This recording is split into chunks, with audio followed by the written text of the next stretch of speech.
in the shape of lives in the life course, in creating a life course and essentially swapping a life course that was designed for the 70-year existence for one that's really more fitted to a 21st century lifespan, to the 100-year possibility, is historic development. It's really once or twice a century that we make that kind of change. Everybody knows about the creation of retirement in the 50s and 60s, but even if you go back to the beginning of the 20th century, adolescence was invented in 1904. G. Stanley Hall wrote a 1,000-page book, remarkable guy who founded the American Psychological Association, had the first PhD in psychology in the country, went through a midlife crisis in the 1890s. His wife and daughter asphyxiated. He decided, he was really kind of at the end of his rope. He was going to never do anything great again, and then breaks through, publishes his book. He's 60 at the time that he invents youth, basically. So there's a lesson in that. But I think that there are, so it's really important, I think, to realize that this process of inventing stages, only happen periodically. I think the other thing that's really important is that there's nothing natural about these life stages. Some of you probably saw the New York Times Magazine article about emerging adulthood. There was a MacArthur Foundation commission, and there are a bunch of people now who are saying this period between 20 and 30, when all the kids come home and they ruin your life, it's actually a new life stage. And that article focuses a lot on whether it's truly a developmental stage, but I think most of these stages, retirement again being an example, adolescence certainly one of them, they're sociological creations. They're solutions to a problem. We were in the midst of all this urbanization, massive immigration, industrialization around the turn of the century, and people were really concerned about all these young people running wild, and adolescence was created as this moratorium period between childhood and adulthood where people could have more of an opportunity to grow up. The idea of a stage between midlife and old age itself is not a new idea, and some of you may already know this, but G. Stanley Hall himself, almost 20 years later, as he was at death's doors, I've made a huge mistake. We really should have created a stage of life between midlife and old age, which he called senescence. It's hard to imagine why that didn't catch on. If you go back and read Senescence, which was published in 1922, it's the most far-sighted book you will ever read. It's often interpreted as a book about aging, and there are ways in which it's confused itself in that way, but really it's a book about this new stage of life. He talks about aging as old age as senectitude, the fifth stage. This is about this fourth stage in life, and he talks about this Indian summer and how people are outliving retirement and how the world needs more than anything else people who are capable of thinking in complex ways, who've been around the block. And he has some beautiful poetic lines about how this period when the shadows start slanting is that people sort of reach their highest powers. And so when you think about this idea of inventing stages, you have to realize that it's not unprecedented. The idea of a stage between midlife and old age itself is an old idea, and now we're seeing a flurry of new and really quite wonderful books, including Mary Catherine Bateson's new Composing a Further Life, Sarah Lawrence Lightfoot's The Third Chapter. These have all come out in the last couple of years. But in the end, they're social construction projects. And if we're going to have a new stage of life, we're going to actually have to invent it.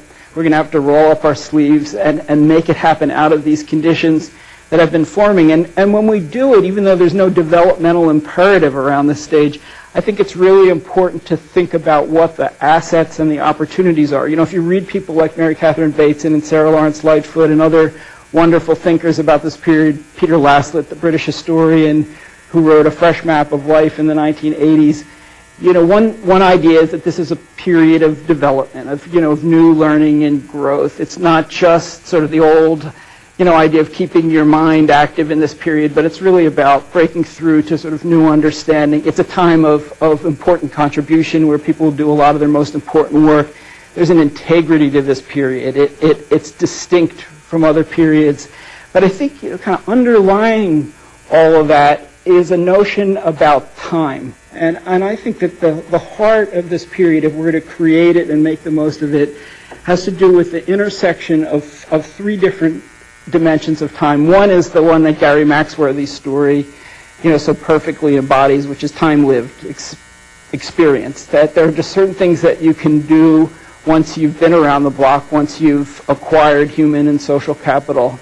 But I think the second and maybe even more distinctive aspect is the idea of how much time we have left to live. When we're in your 20s, the road goes on forever. You don't realize that this is a whole finite project. But when you hit your 50s, maybe it's because a parent passes away, or you get a test result that doesn't quite go the way it's supposed to. But the finiteness of life begins to dawn on us, and that has a really powerful effect on the way we make decisions and think about these things. Laura Carstensen at Stanford's done the best work, I think, on that particular question. But there's this sort of simultaneous realization that, that road might not go on forever, but it may go on for quite a bit longer. I think of that as sort of the expansion and compression of time. And then there's a sort of third dimension, which is that, the memory about how fast the last 25 years went by. So, you remember the French Revolution, there was equality, liberty, all the fraternity. This is sort of mortality, longevity, urgency. And I think that, so time left to live along with time lived, I think, help to define this emerging period. And then there's the question of the time beyond our lives, because, you might have that extra period. It might go by fast, but it's going to go by.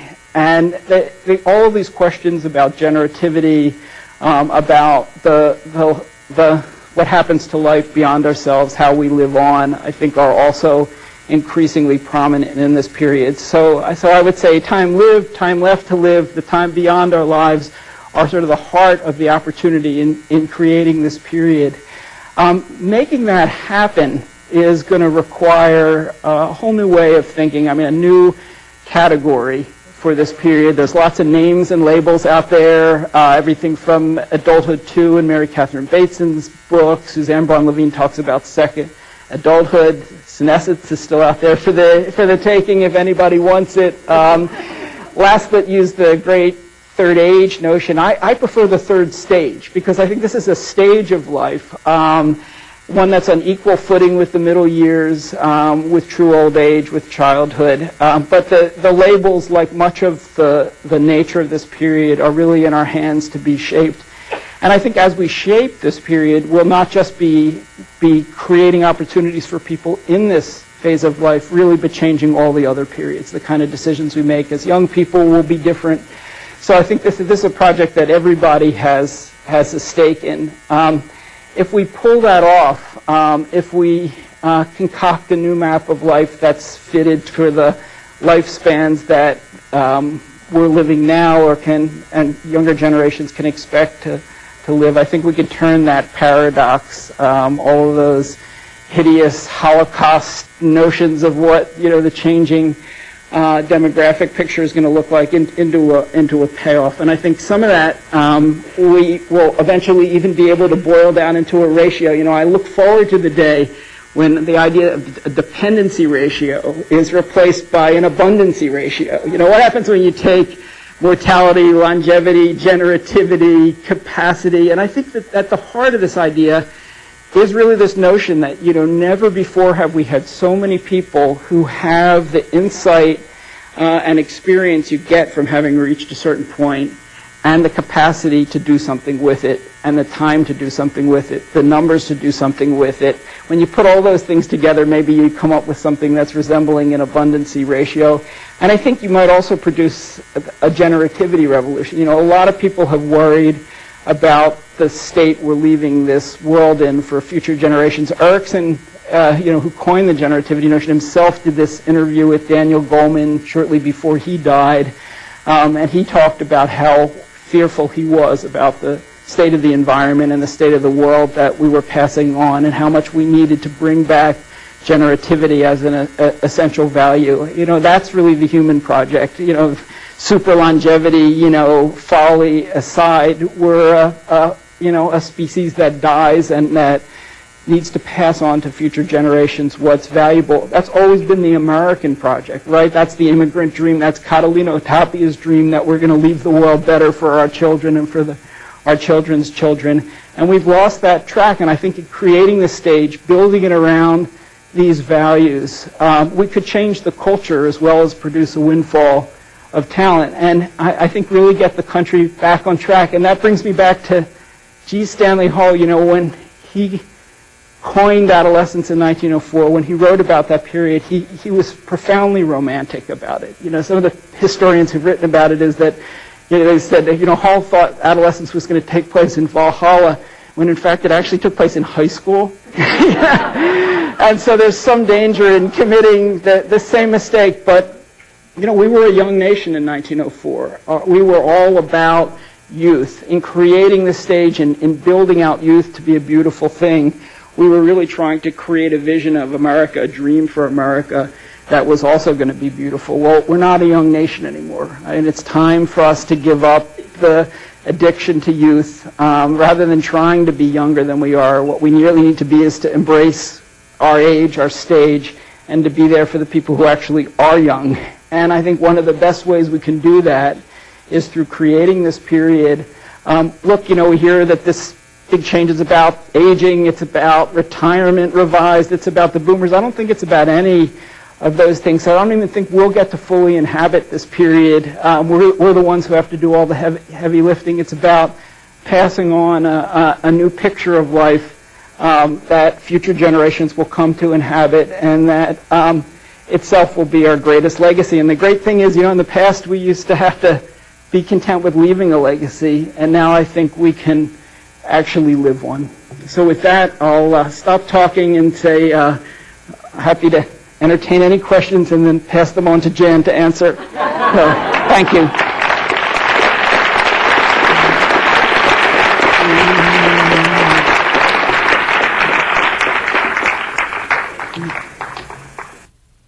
Mark, my name is Connie Corley. Thank you for a very invigorating talk, especially this time of day for some of us who've been here since early in the morning. But I have a question for you, because you're talking about how we need to create sort of a new sense about aging that has a different scenario than what we're hearing from these magazines and so on. And, with this boomer movement into aging, as we consider it to be 65 and older starting in January, there's also a lot of boomer bashing. And I think a lot of boomers are also don't want to be called seniors and so on and so forth. So if you've got this huge demographic population now moving into this time frame that you're talking about, do you have any suggestions or strategies for mobilizing a more positive energy around this time of life? Mm-hmm. Well, I really agree that this is not a boomer phenomenon. I mean, as it's so often portrayed, boomers are, it's like another boomer phenomenon of, the transformed role of women. I mean, the boomer women were the first in to make that change, but it was certainly something that was, extended far beyond our own lives, and has a huge impact on all the people. So I think the boomers are just the first through this change. That said, what an opportunity, and which is why I think that this conference is so important. I mean, this is really only going to happen if we develop a social movement around it. And I think it's starting in pockets like the Positive Aging Conference, in this summit we have for the Purpose Prize. I just detect a similar spirit. If we can weave all that together, we can pull something off that's going to really have benefits that extend far beyond what we do. I guess with that I'll close, but I'll just tell you one anecdote, which is what kind of got me going on this whole notion, is this idea that this period in life had become the oxymoronic years, right? The young old, the working retired, the walking dead, and I got exposed to this. I tried to take a sabbatical because I was really exhausted about 2 years ago. And now I wrote this book, and I'm twice as exhausted as I was before I thought I needed to take a sabbatical. And I bought these plane tickets to Australia, and then it turns out there's all this social science research, including some new research coming out in the Journal of Consumer Science. It shows that one of the greatest joys in life is canceling a vacation. Is making all these great plans, basking in them, and then bailing at the last minute and having all this free time. And so I bailed at the last minute because I couldn't imagine spending months in a hotel room in Sydney or something like that, and it cost me $1,000 to not go to Australia, which seemed fine, but we took a 1-week car trip to Portland, and we couldn't even make it to Portland, and so I called up the Homewood Suites in Medford, Oregon, to try to make reservations, but because I was already out $1,000 on this trip I didn't get to take, I decided to try to get my best discount, which turned out to be the AARP discount. So I was talking to this, 19-year-old, desk clerk, and he gives me the AARP discount. I'm all happy. And then my wife reminds me about the 2 cribs, because we got these 2 kids at that point under 3. Now we got 3 kids who are under 5. So I got to call the same 19-year-old back and say, I would like 2 cribs in the room, please. He said, you're the guy with the AARP discount? And I could hear the fraud alert going off in the background. I felt like the whole class, Ephraim Zimbalist Jr. and the whole cast of the FBI were going to be waiting for me with a giant net because he took one look at me and, gave me the discount. He just assumed I had abducted the kids or something. So this whole idea of an AARP discount and 2 cribs, just kind of drove home the oxymoronic nature of what a lot of us are facing. Have a good night. Thank you.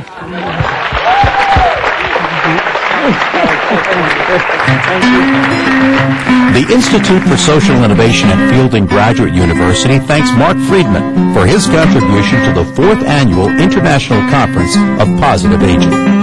This has been a presentation from the 4th Annual International Conference on Positive Aging, held in Los Angeles at the California Endowment Center for Nonprofit Management. The conference was hosted by the Institute for Social Innovation at Fielding Graduate University in Santa Barbara, California. Good morning. Emergency Preparedness Patrol. Is your family prepared for disaster? Mom! Emergencies can strike at any time.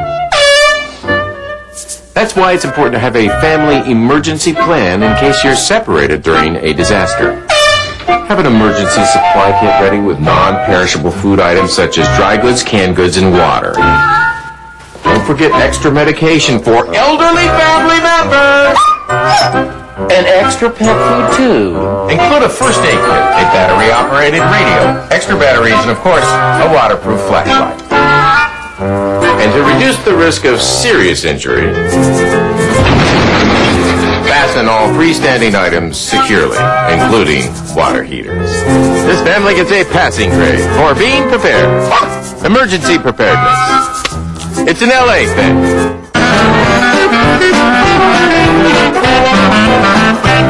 Hi, I'm Kevin from Chatsworth, upping your taste in New Orleans since 1986. You're watching LA City View, Channel 35. Our city, our channel.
Mr. Garcetti, if we could have quiet in the chambers, please. We are now going live.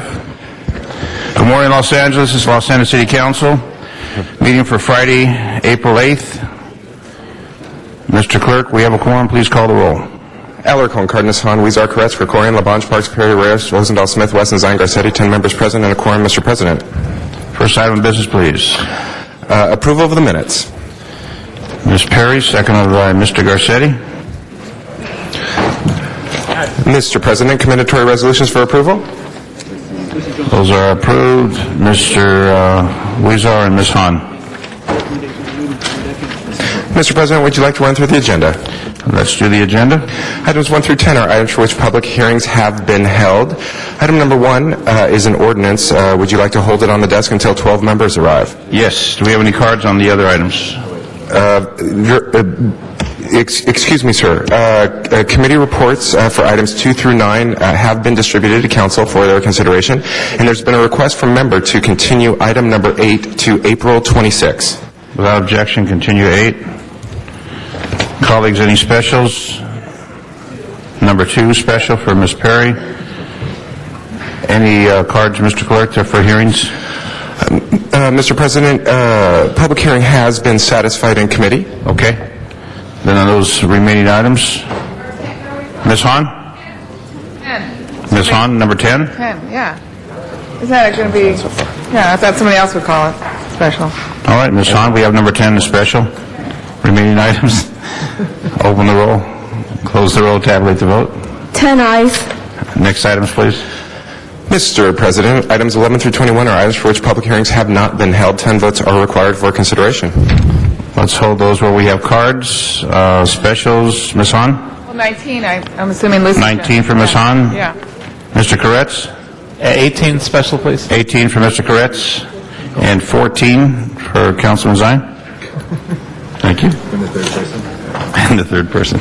Very good, sir. We do have cards on items 12, 13, special, 14, 15, 18, and 19. We'll call those special for cards. Any other specials, colleagues? Seeing none. Remaining items, open the roll. Close the roll, tabulate the vote. 10 ayes. Next items, please. Mr. President, that takes council back to items called special or public comment on items not on council's agenda. It is Friday, and you do have presentations before you. Well, we will start with presentations with the Pro Tem Council Member Jan Perry. Thank you, Mr. Chair. And I would like to invite the members of the Junior League who will be participating in this presentation: Anika Jackson, President of the Junior League; Julie Elginer, a member of the Junior League; and September Hill. Is that right? Oh, Kimberly Wong. Okay, and Kimberly Wong? Yes. Okay. And Kimberly Wong. You should stand next to me so people can see you. Come on. Yes, don't be shy. Take your tag off. Okay. Thank you, Mr. Chair, and it's my privilege to recognize the Junior League of Los Angeles in celebration of its 85th anniversary here in the city of Los Angeles. The Junior League was founded in 1926 with a charter membership of 33 women committed to promoting volunteerism, developing the potential of women, and improving the community through the effective action and leadership of trained volunteers. Ms. Han, you should come up here. No, come on. That's it. Come on. No, really. Seriously, okay? You should be here. Yes, you should be here. Thank you. There's only 2 of us. Okay. We have to represent. Ms. Han always reminds us, girls rule. Today, the Junior League of Los Angeles is a nonprofit training, philanthropic, and volunteer organization of nearly 1,200 dynamic women who perform hands-on volunteer work, development activities, and public policy efforts in Los Angeles County with a focus on improving the lives of underserved women and children in the areas of health and education. The Junior League provides training opportunities to develop its volunteers into civic and community leaders through seminars, community service, leadership roles, and mentoring. Now, the Junior League is part of the larger organization, the Association of Junior Leagues International. This is a network that includes 160,000 women in 292 junior leagues in 4 countries: the United States, Canada, Mexico, and the United Kingdom. The Junior League of Los Angeles will begin celebrating its 85th anniversary, or began celebrating its 85th anniversary in October 2010 with the inclusion of its archives into the Oviatt Library at the California State University at Northridge. So I'm pleased to have all of you join us and have Ms. Hahn stand here with me to commemorate this celebration. Now, among the Junior League's accomplishments are the outstanding projects known as Project Touch, which provides role models for at-risk teen mothers, Kids in the Kitchen, which helps address childhood obesity, and the Chrysalis Women's Empowerment Program, which helps substance and alcohol-free women in shelters find permanent housing. A women's health issue that the Junior League is bringing heightened awareness to the city is the incidence of perinatal depression. Over 69,000 babies are born in the city of Los Angeles each year, and maternal health, and more specifically the mental health of women before, during, and after pregnancy is an issue of great concern to women and their families. Between 10 to 20% of new and expectant mothers are affected by perinatal depression and related mood disorders and may experience associated symptoms which are often overlooked, heavily stigmatized, because new and expectant mothers are suffering from a perinatal mood disorder and often feel confused, ashamed, or isolated. Perinatal depression and related mood disorders affect all categories of women and teenage girls, regardless of their age, race, or income level. So many at-risk women may not seek help because they are not informed about perinatal depression and related mood disorders as part of their health care, and because there is a lack of knowledge and use of screening and assessment tools, and because they are unaware of treatment and community support services for perinatal depression and mood disorders. So this disorder can have a profound impact on family and contribute to adverse developmental and behavioral outcomes and attachment disorders in young children of affected women. It's a highly treatable disorder with therapeutic intervention, such as medication, professional therapy, and counseling support groups, and community support, including crisis hotlines. So it's my honor to commend the Junior League for helping the people of our great city for 85 years. I'd like to ask Ms. Hahn to come up and say a few words, and then invite the members of the Junior League leadership to say a few words after that. Ms. Hahn. Thank you, Ms. Perry. It's such an honor to be congratulating the Junior League of Los Angeles on their 85th anniversary. I remember last year you were here in City Hall, and I spoke with you, and I encouraged you to continue what you're doing. Just listening to Councilwoman Perry remark on some of the things that you're involved in is really very moving and touching. And by the way, we need to remind people, you are volunteers, and all of you have extremely busy, productive lives in other areas. I think about my own Deputy Chief of Staff, Jenny Chavez, who's a member of the Pasadena Junior League, and she, is helping, me work on major issues in the second largest city in the country, and yet she's the chair for her league's gala ball tomorrow night. And, and she's, I'm wondering why sometimes she seems a little frantic, but I mean, that's a great example of who you are as women. You've got really wonderful, busy lives, and yet you take the time to volunteer for Junior League.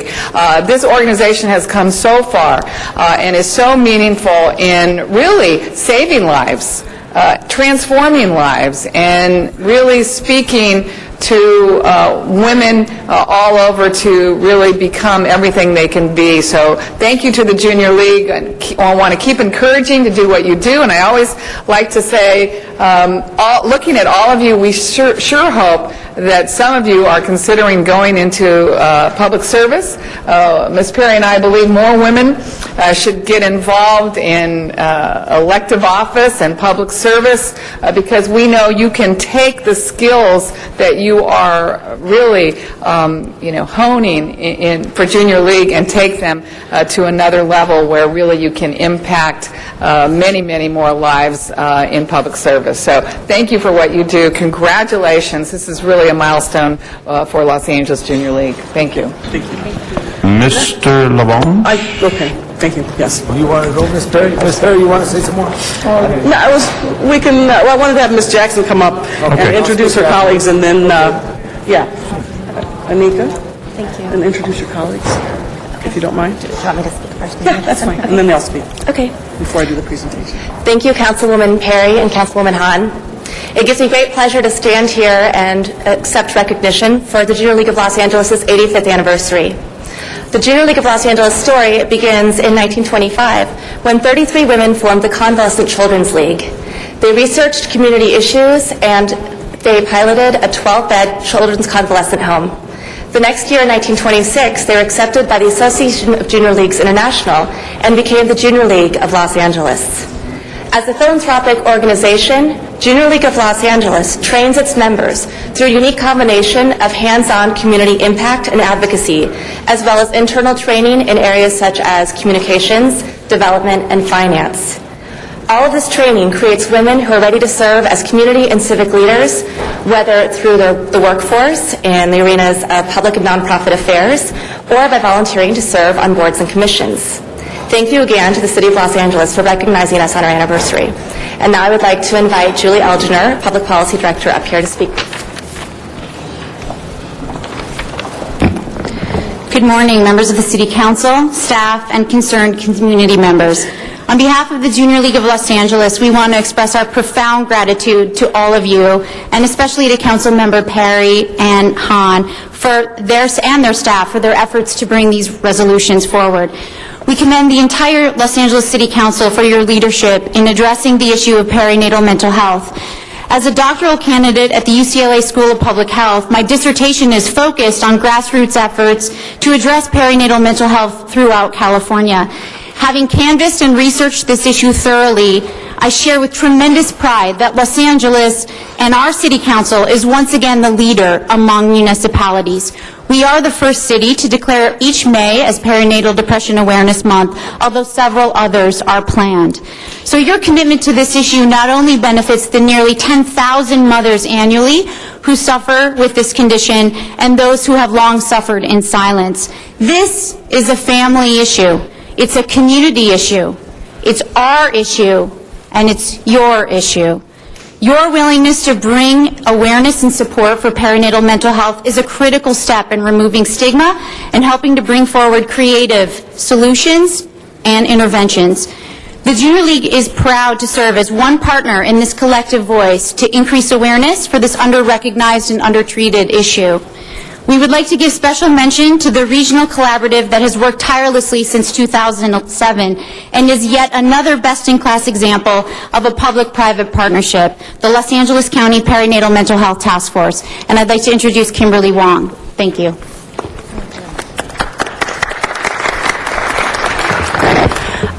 Councilwoman Perry and Councilwoman Hahn, I thank you so much on behalf of the Los Angeles County Perinatal Mental Health Task Force and to the entire City Council for prioritizing this issue, demonstrating leadership and concern for perinatal depression. I happen to be an attorney, and I work at the LA County Public Defender's Office just down the street. And as you know, many of our clients suffer from mental illness, and they also suffer because of the emotional unavailability of their parents who have suffered from mental illness, including from perinatal mood disorders. 7 years ago, when my daughter was born, I myself experienced very severe, life-threatening postpartum depression. At the time, I didn't know what I had, and neither did anybody else. We all assumed that I was a type A attorney, like some of the people in the room, and just needed to relax. But when I started spiraling down into what was literally a life-threatening situation, I came across people who were really well-intentioned, but frankly misinformed. And as a result, after my recovery, which did end up connecting me with supportive and informed people, I decided that I would form, in Los Angeles County, my backyard, my home, my entire life, the Los Angeles County Perinatal Mental Health Task Force. And I want to say that part of the inspiration for creating a task force, and the reason I thought it could be done, was because of then Assembly Member Paul Koretz, who 2 years in a row championed, as a state assembly member, championed perinatal depression legislation. And I took the veto message from the governor, which acknowledged that this was a very serious issue, which directed credible organizations to address and increase resources in this area. And I literally invited a number of people to join the group. And 4 years later, we're nearly all volunteer. We're a project of community partners, and Junior Leagues is one of our premier members. We have a number of other task force members here. We have a collaboration with Magnolia Place and a number of other groups. And our focus is on education and awareness, because at the end of the day, what prevents women and their families from accessing services and informed help is stigma. And I know you all know that when stigma is present, that means that we don't give ourselves permission to get the help that we need. Our second prong is that we have developed a training institute we have a baseline 3-hour training that can be offered anywhere to anyone and be completely tailored so that all communities can be proactive about this issue. And finally, our goal, and with the help of groups like Junior Leagues, is to increase the access to informed services, particularly for those populations who are vulnerable, at risk, and who don't have another plan. Thank you very much. All right, so thank you very much, and I would like to ask all of you to join me in declaring May 2011 first as Perinatal Depression Awareness Month throughout the city of Los Angeles. Ms. Wong, I'd like to present this to you. All right. And also to the Junior League for taking care of children and their families in the city of Los Angeles for the last 85 years. Happy anniversary.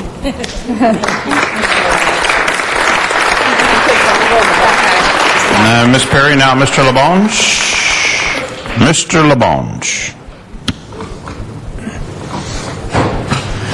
Thank you very much, Ms. Perry and Ms. Hahn, both of you. And thank all women. Without women, we would not be here, okay? That's a very, amen, that's right. And without women, Alvera Street was not saved. Without Christine Sterling leading the charge. Without a woman, the cable cars in San Francisco would not be saved. Without 4 women who got me involved in community, John Marshall High would not be saved. Nina Mohi, Cheryl Bowler, Alberta Burke, and Joanna Gabrielson. All that is so important as we draft ourselves into service.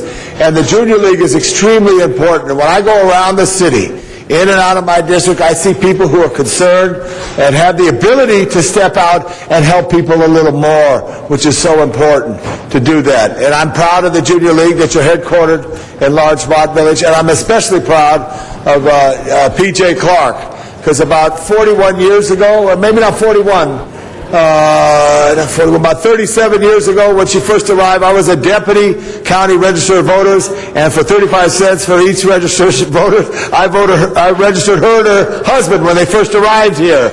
And she's still a good registered voter, a great Democrat, no less, but a great Democrat. But I remember that aspect. Civic engagement is so important. And each of you who spoke so eloquently as well. And I'm just proud that Jan Perry, you invited them here to be honored. And more needs to be done, and more will be done. And congratulations on your big benefit the other night in Hollywood. Hail, hail, the Junior League. Thank you. Mr. Koretz.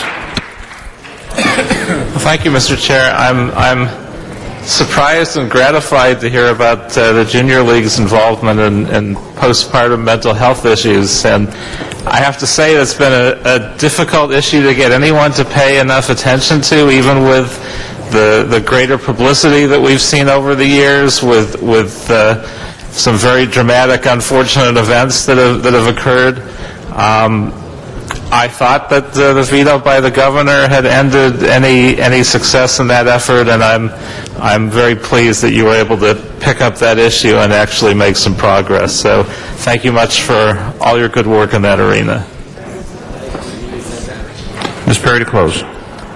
Thank you very much. All right, thank you. Congratulations. And our next presentation will be Council District 13, Council President Eric Garcetti. Good job. Thank you very much. Good job. Mr. Garcetti. Okay. Oh, we're going to do it in the back. We'll do it in the back. Yeah, okay. We'll do it in the back. Okay. That's You can faster. have your moment. You want to have your moment? Come on, in the back.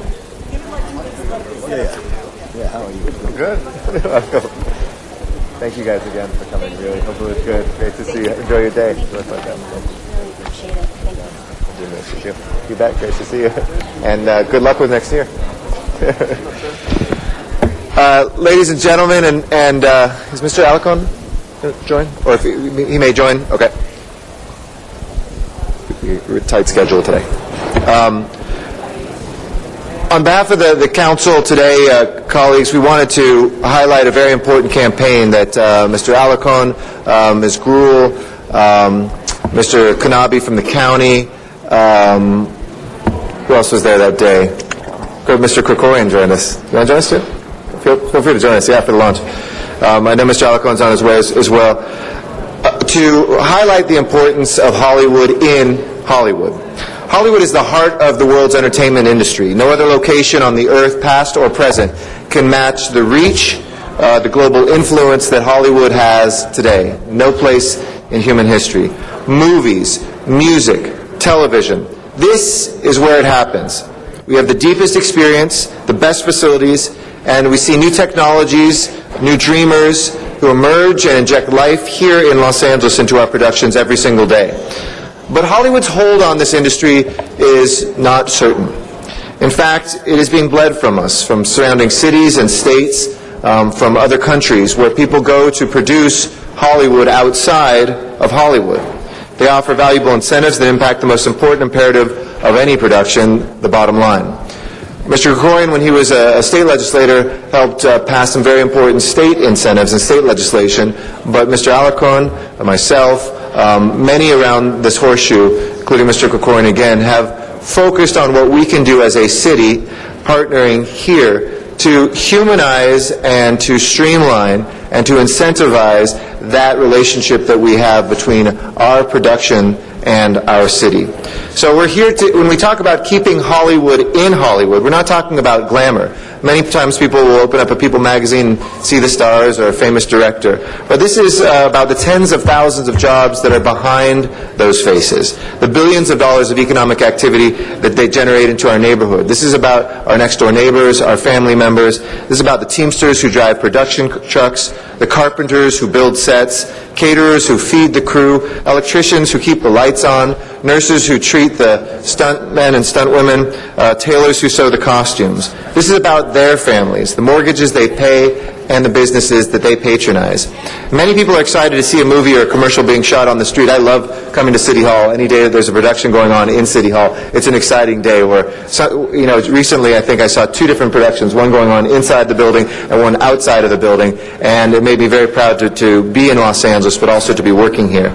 And some of us have maybe seen it all before and may not want to deal with that. But part of this is also letting Angelenos know it's important to say yes to production. It's important to keep those jobs here. It's important to keep those non-polluting middle-class jobs that are the strength and have been the strength of the city for years to come. So today we're talking about FilmWorks.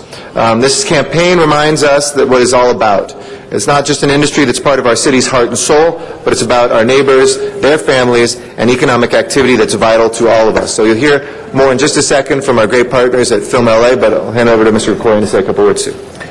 Thank you, President Garcetti, and I just want to echo those very important words you just said about the economic benefit of production staying here in Los Angeles. And it really, it goes far beyond people who are in the industry itself. It affects the local hardware store. It affects the gas station on the corner. It affects the small family-owned neighborhood businesses that are struggling so much in this time.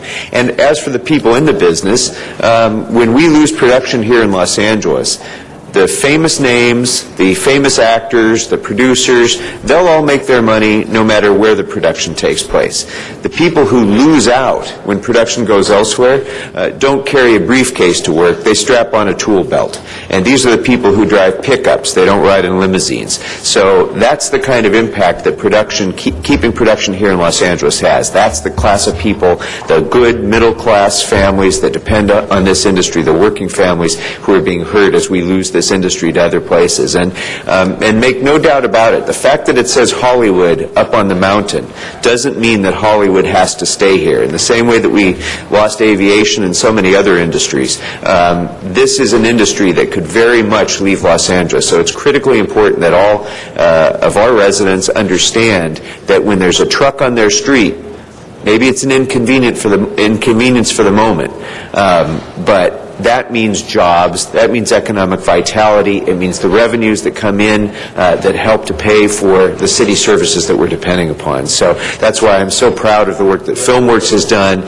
in trying to get that message out, and I want to congratulate them on the tremendous work that they've been doing and are continuing to do to get this message across. Thank you very much. And we have from Film LA the folks behind this, and we have Tom LaBonge. You want to say something, Tom? Sure do. I always want to say something. And I want to say filming is so important, and the cooperation we get from the Los Angeles City Fire Department, past and present, is so important.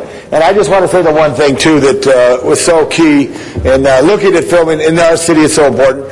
I think it was Abe Stein. He said, a rock's a rock, a tree's a tree, go shoot it in Griffith Park. Keeping people working is so important. Keeping people in the basin of Southern California is so important. And Film LA has made a difference, so much of a difference in improving the way we do it. I want to say, hail, hail, Film LA. Thank you, Mr. LaBonge. We have Mr. Rosendahl, who has pressed the button appropriately to speak.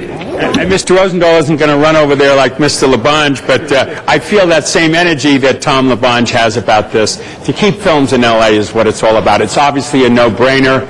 My district with Venice, which is iconic, as is Hollywood, and all the real folks who make the films, not just the ones in the limo, the ones who actually are in the production end, that are in the field, that do create, as my colleague just said, Paul Krikorian, the middle-class jobs we want to keep.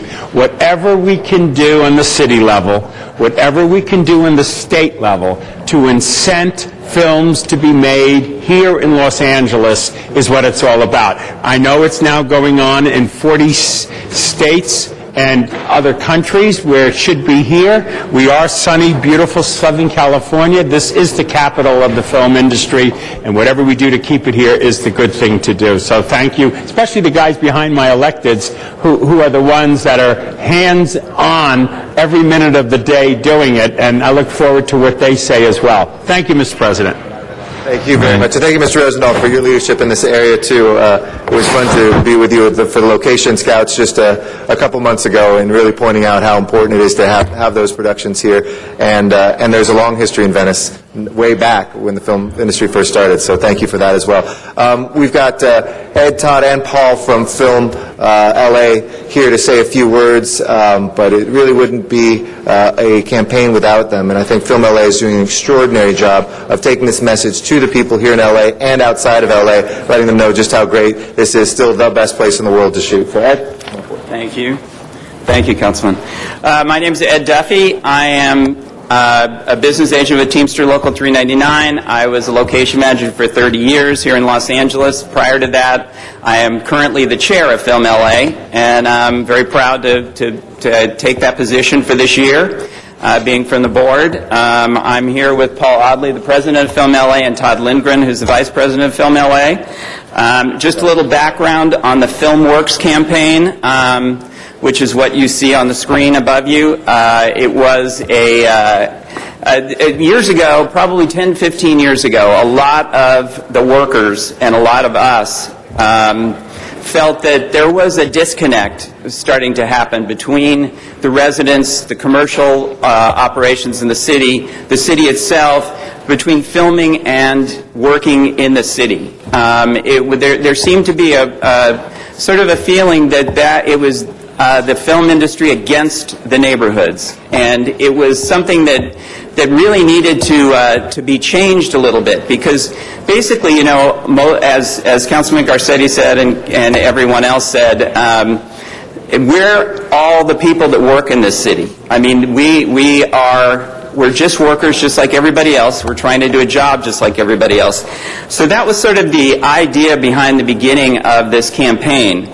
The goals of the campaign are basically to promote LA as the place to film, not Georgia, not Shreveport, not New York. And that it's very important for us to get that message out to everyone, because it's always been that way, and it seems to have shifted quite dramatically for us, and we've got to shift it back. It's also to educate the public about how important it is for the economy of this state and this city. You know, it's not just a company coming into the city. It's supporting vendors, supporting everyone else that works in the city. The campaign was developed through a group of stakeholders. It was developed from the unions, from IATSE, from Teamsters, from vendors, from different other local unions and businesses. It was vetted, and the logo and all the information for the campaign was painstakingly decided over months of time. Warner Brothers supplied the media lab for us to be able to go through this to decide what the campaign should be. And that's it. I don't want to go too much longer because there's a lot more to be said. So I also wanted to thank Councilman Garcetti and Alarcon and Koretz for being at our event, our launch event, December 13th, and I'm sure somebody will mention you can see what the launch event looks like by just going to the website, which I'm sure somebody will tell you. And then that's about all I have to say. I'm going to throw it to Todd Lindgren. Thank you. Thank you, Ed. And next we have our Vice President, Todd Lindgren. Hello, council members. I hope that you've all had a chance to see the FilmWorks outdoor ad campaign around the city. I'll try to keep my comments brief. There are two taglines: real jobs, real impact for Los Angeles. Whenever the campaign puts or places a billboard or a bus shelter ad or an informational kiosk, we use that tagline. Whenever an individual supporter wants to support the campaign through a bumper sticker or a window film, the tagline is "Keep Jobs in Los Angeles." The City of Los Angeles has been a great partner in this, helped us secure the use of the city's bus furniture, the shelters and the kiosks I mentioned, through CBS Deco. We have 400 billboards up around the area, or posters. We were given free billboard space by Clear Channel Outdoor, CBS Outdoor, and Lamar, both digital and traditional billboard, to support the cause. And shortly we will have pole banners, 200 pole banners going up around the city in each of your districts. I would like to thank Council President Garcetti's staff, Board of Public Works Commissioner Cynthia Ruiz, Lance Oishi in Bureau of Street Services, and Norm Misahakian in Bureau of Street Lighting for their assistance in getting all of that pushed through. We have a website component. It's not up on the screen, but filmworksla.com. I encourage you all to go there. If you're into social media, there's a little Facebook chicklet up in the right-hand corner. Go to our Facebook page and like us if you're into that.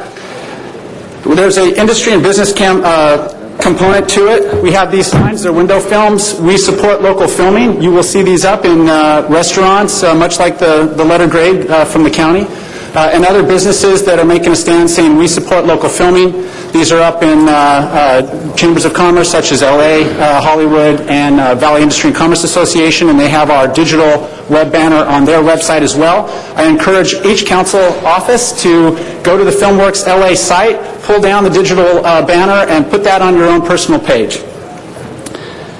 We also have stickers such as this. These are the large ones. I have some smaller ones as well that are up on industry vehicles such as Star Wagons, Coyote Studios trucks, and then the cast and crew from shows such as Law & Order Los Angeles, House, and Parenthood have them on their rides as well.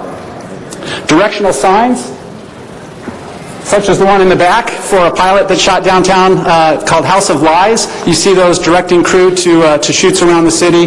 Those have the FilmWorks logo on them as well. Say House of Love in here, not House of Love? Say House of Love. House of Love. Thank you, Councilmember. Thank you.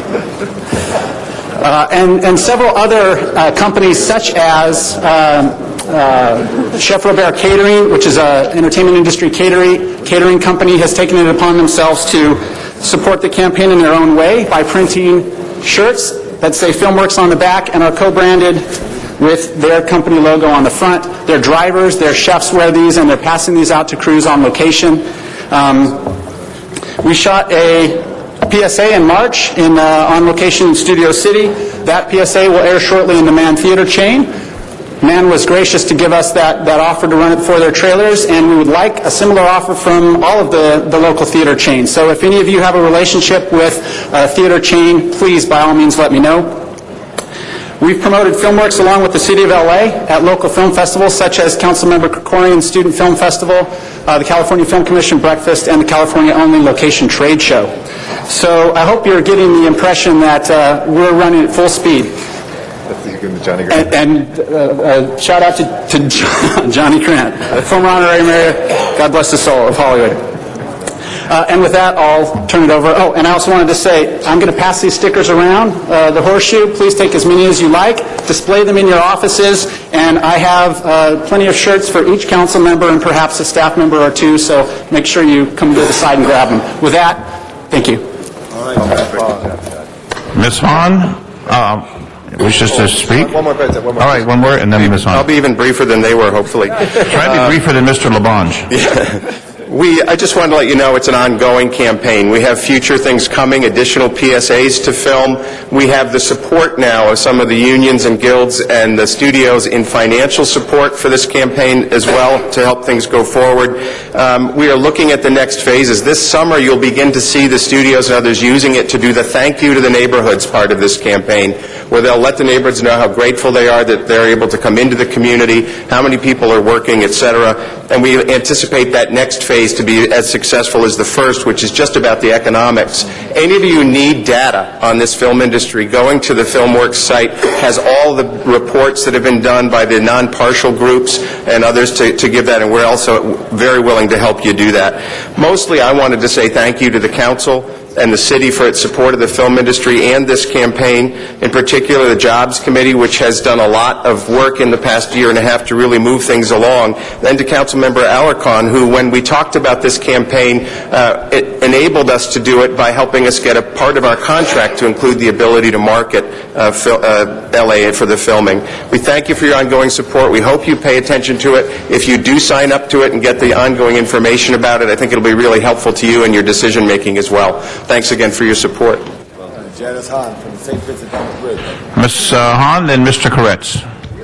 Thank you. Well, I just really wanted to rise and support this campaign and really support what is the core of this is keeping filming in LA. We know it creates jobs. We know the sphere of economic prosperity with a filming shoot is great, and it is deep. And one of the things that doesn't get mentioned enough, I think, is the families of folks who are involved in a film shoot. I hear a lot from families, and they don't like when one of their family members goes out of city, out of state, out of country for long periods of time to be on a film shoot. It does hurt the family. It does cause great disruption. So this is really good for families, keeping those film shoots here in LA. Thank you for what you're doing. And I also like the idea of going back to the neighborhoods and sort of thanking them. Sometimes there are disruptions in a neighborhood and a community, and it's nice to know that we're really working together to keep filming in Los Angeles. Next weekend down in San Pedro, we have the Los Angeles Harbor International Film Festival at the historic Warner Grand Theater, and would really like to tie in this campaign at that film festival as well, because San Pedro is a big area of local film shooting over the years, so it might be great to tie this in for next weekend. Thank you. Mr. Koretz. Thank you, Mr. Chair. Well, this is very exciting because I think filming in Los Angeles has always had a missing link, which has always been buying in the people of Los Angeles. And this is the first time when I think we're actually going to do that. We're explaining to them in an effective campaign why filming is important, how critical it is to jobs, and why we want it. which I think has never been a case that we've effectively made to the residents of Los Angeles. But more important, as Ms. Hahn said, we've never really thanked them. So people that have filming over and over and have their street disrupted and just feel put upon, I think if we actually express our gratitude to them, I think it'll go a long way. And one thing I've encouraged, and I'd encourage you to try to do a step in further in this direction, encourage some neighbors, if it works logistically, to come out and watch the filming on the set where it's being done on location. To the extent you can do that, and you get a few people actually enthused about what's going on, and you thank them and you've explained to them why we're doing this, I think the residents of LA go from being an adversary to an advantage.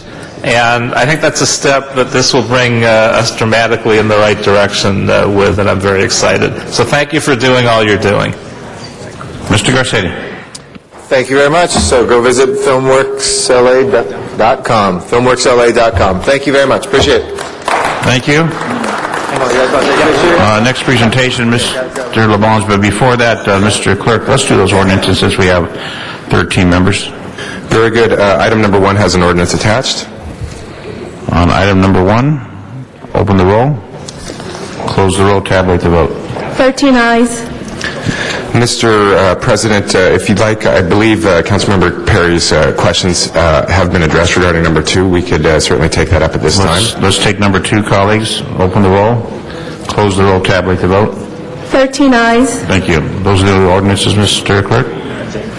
Yes, number 1 was an ordinance, Okay, sir. thank you. And now we'll go with Mr. LaBonge. Mr. LaBonge, for your presentation, sir. Mr. President, members of council, please welcome to the podium Los Angeles City Fire Inspector Michael Woods.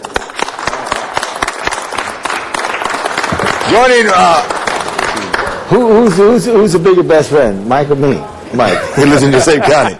Joining with us today is my best friend and Michael's best friend, Mike Haynes, a great human being who was our high school mate. Mike and I were a little closer because I was a center, he was a quarterback. But Michael bridged the gap. Michael Woods as a great basketball player. But early on in his career, because of our relationship with John Marshall High, Michael and I worked together in 1974 on the then Mayor Bradley Summer Youth Employment Program under Peggy Stevenson. And we worked in the streets of Los Angeles, cleaning up the city with young people, like our Clean and Green as it is today. From that work, and Michael, a great, excellent student, always wanted to achieve greater through his education, and being a great athlete, too, as a basketball man, developed skills of coaching, and coaching a variety of levels throughout. And over the years, in 1981, on that year, Michael was accepted into the Los Angeles City Fire Department Academy and graduated as a firefighter. Through his promotions, he became a fire inspector. And a fire inspector often doesn't get the credit that they deserve, because you're there before the challenge happens. You're there to make sure the exits are right, the building material that's in there is correct, and that the water that flows from the DWP water lines are correct and feeds in there in a sense of emergency. And over the years, Michael has been assigned to many very important keys as an inspector. He also did work to develop many programs, such as a Division 6 fire code, certificate of fitness, which helps the private sector become certified to perform various regulations tests in the inspection area. Throughout the area, also was involved with the disaster preparedness unit, which is so key, because in a moment we're going to hear from Lucy Jones on another issue, ironically today, who will speak to you about preparedness and how that's important. And Michael was extremely active in education. And I remember, Dennis, were you a junior fire marshal, or did they? I was a junior police. Junior police, yeah, I was junior fire marshal. It was very nice to get a little badge with the junior fire marshal program, which is so important to educate our young people. So throughout the years, the big issues too, from whether it's a building, a brush clearance, the San Fernando Valley, the Hollywood Hills, the rim of the valley, everywhere Inspector Woods has made a difference. And in his years of service, in his dedicated years of service, he has completed his assignment of 30 years, and I'm honored to honor a fellow barrister, a great guy who I started in 1974, Michael and I, at the Romaine Yard and also on the yard on San Fernando Road. So Michael Woods, Inspector 2, City of Los Angeles, we hereby salute you for your 30 years of service to the fire department and the people of Los Angeles. Thank you. You still got the gift of gab, really. So, before Michael speaks, I'm going to ask Michael Haynes to speak, who is one. I just got to brag about you, Michael. They had the top 100 football players in the NFL in the history of the league. Michael was number one in the 49th position, the 49th the best defensive back, all-time Hall of Famer, three-time All-Conference, two-time All-American from Arizona State, and number 22 in the program, but number one in my heart, Mike Haynes. Thank you, Tommy. Well, thank you, Tommy, and thank you all for giving me a chance to speak. My knowledge of Mike Woods and his brother here, Mark, goes back to elementary school. Our careers started in sports a long, long time ago, and they kind of changed when we got to high school. Now, you would think that I would be the basketball guy and he'd be the football player by our height, but it was just the reverse. Football, his mom wouldn't allow him to play because she said it was a little bit too dangerous, and she wanted her son to take another path. And who knows how it would have turned out, because he was just a spectacular athlete. And one of the things that has remained the same all these years is he's just been a great role model in his job as a firefighter, as a fireman. I've met a lot of Mike's colleagues through the years. He's spoken to young people when I've been around. As Tom said, as a basketball coach or as a coach, he's made a difference. He's such a giving person, and I really look forward to how he's going to spend the next 50 years of his life. Yeah, right. But I'm pretty much guaranteed it will be volunteering to do something great in the community, and I don't think we're ever going to lose Mike. As long as he's around, we're going to continue to be learning, and he'll have so many other mentees that will be following in his footsteps. I'm honored to know you, Mike, and so I'm so happy to be with you here today. Thank you. Thank you. On that, Chief Fraser, representing Chief Peaks. Good morning. Mike and I rolled out together 30 years ago out of Old 29's, First and Western. We started out putting fires out together. Mike went on, and now he's part of that prevention side of the house that's so important to the department. And I just want to take a moment to recognize all of the Fire Prevention Bureau. When I first started with the department, our fatalities were up to 70, 90 a year. And this last year, we had only 17 fire fatalities. And it's because of people like Mike Woods, who solves those problems before they actually occur. So, Mike, good job. Thank you, Don. Fire Prevention Bureau, fight on. Good to see you, man. And now, I'd like a whole bunch of guys. All right, Captain. Okay. I'm Captain Knight of the Brush Clearance Program of the Fire Prevention Bureau. I've worked with Mike for probably the last 7 years. Probably known him for about 12, 13 years. I met him, I was an inspector, and he trained me. And then I come back, and now we're working together there in the Fire Prevention Bureau there, the Brush Clearance Program, which is a very dynamic program and impacts nearly 161 square miles of the city, and actually impacts probably about 700,000 or so residents of the city of Los Angeles. So I'm really proud to be here to congratulate Mike on his a fine career, 30 years of dedicated service to the city of Los Angeles and its fire department. He's a very engaging person. He be by no means is shy or shies away from any hard work. He will speak his mind. He will tell you exactly what he's thinking, and I appreciate that, and I think we all do. Right there in the Brush Clearance, we are a very tight unit. We work well together, very mature crew, and we were so glad to have Mike there with us. He would step in there and do what he can to help us out. Just a real caring, giving person. Will reach out and help anybody who's in need. Generous, kind, and I tell you, that's something that needs to be spread out throughout the entire city, and especially throughout all people. So I really appreciate you, Mike. Glad to see Glad to see you're going to be having a good time when you enjoy your retirement. And I know you've deserved it. Thank you.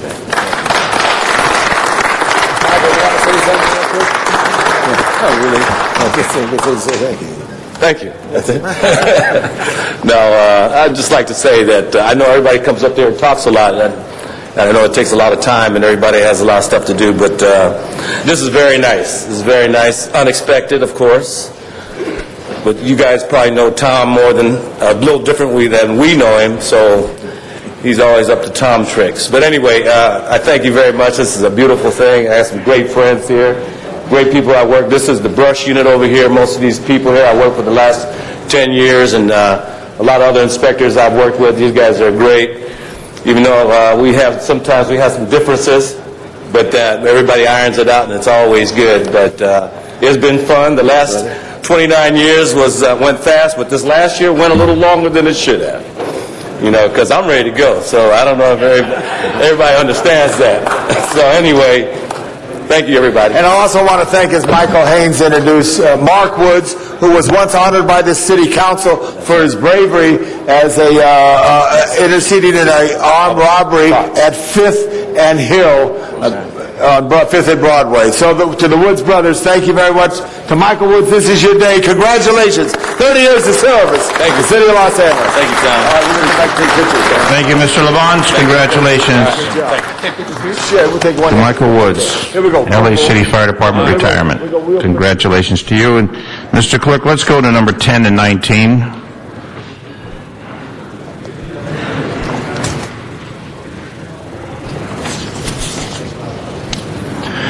And 19. Our next items up.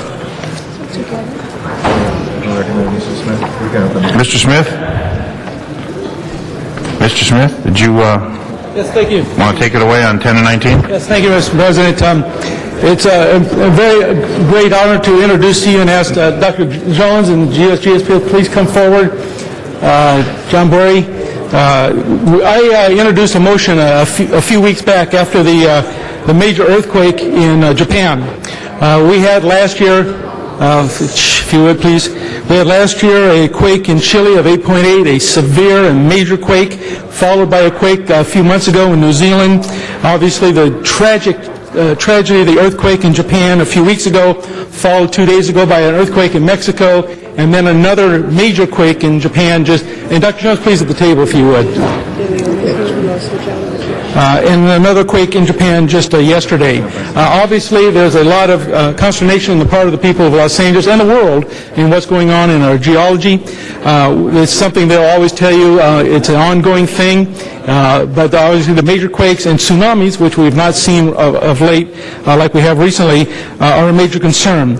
As a real proponent of earthquake preparedness, somebody who's been involved in the field for 30 years with Hal Burnson before I was elected and continue on that role, I want to see that Los Angeles continues to be and go forward as the safest city in America and do whatever we can. But we have in our presence a lady who is not only known to us as the voice of earthquakes and the face of earthquakes, but is world-renowned in that field, not just here in Los Angeles, not just California or even the United States, but world-renowned in the field of earthquake prediction, preparedness, and now has gone into a new field. I want to bring this to your attention. Besides working at the Caltech Seismolab Lab since 1983, she's the chief scientist for Multi-Hazard Initiative in Southern California, developing a new program to integrate hazard science in urban areas with economic analysis and emergency response to increase community resilience to natural disasters. That is a mouthful. But what it says is you're not looking at earthquakes anymore, you're looking at all possible hazards and what can impact us here in Los Angeles, Southern California, and then the application of what we can learn from the world.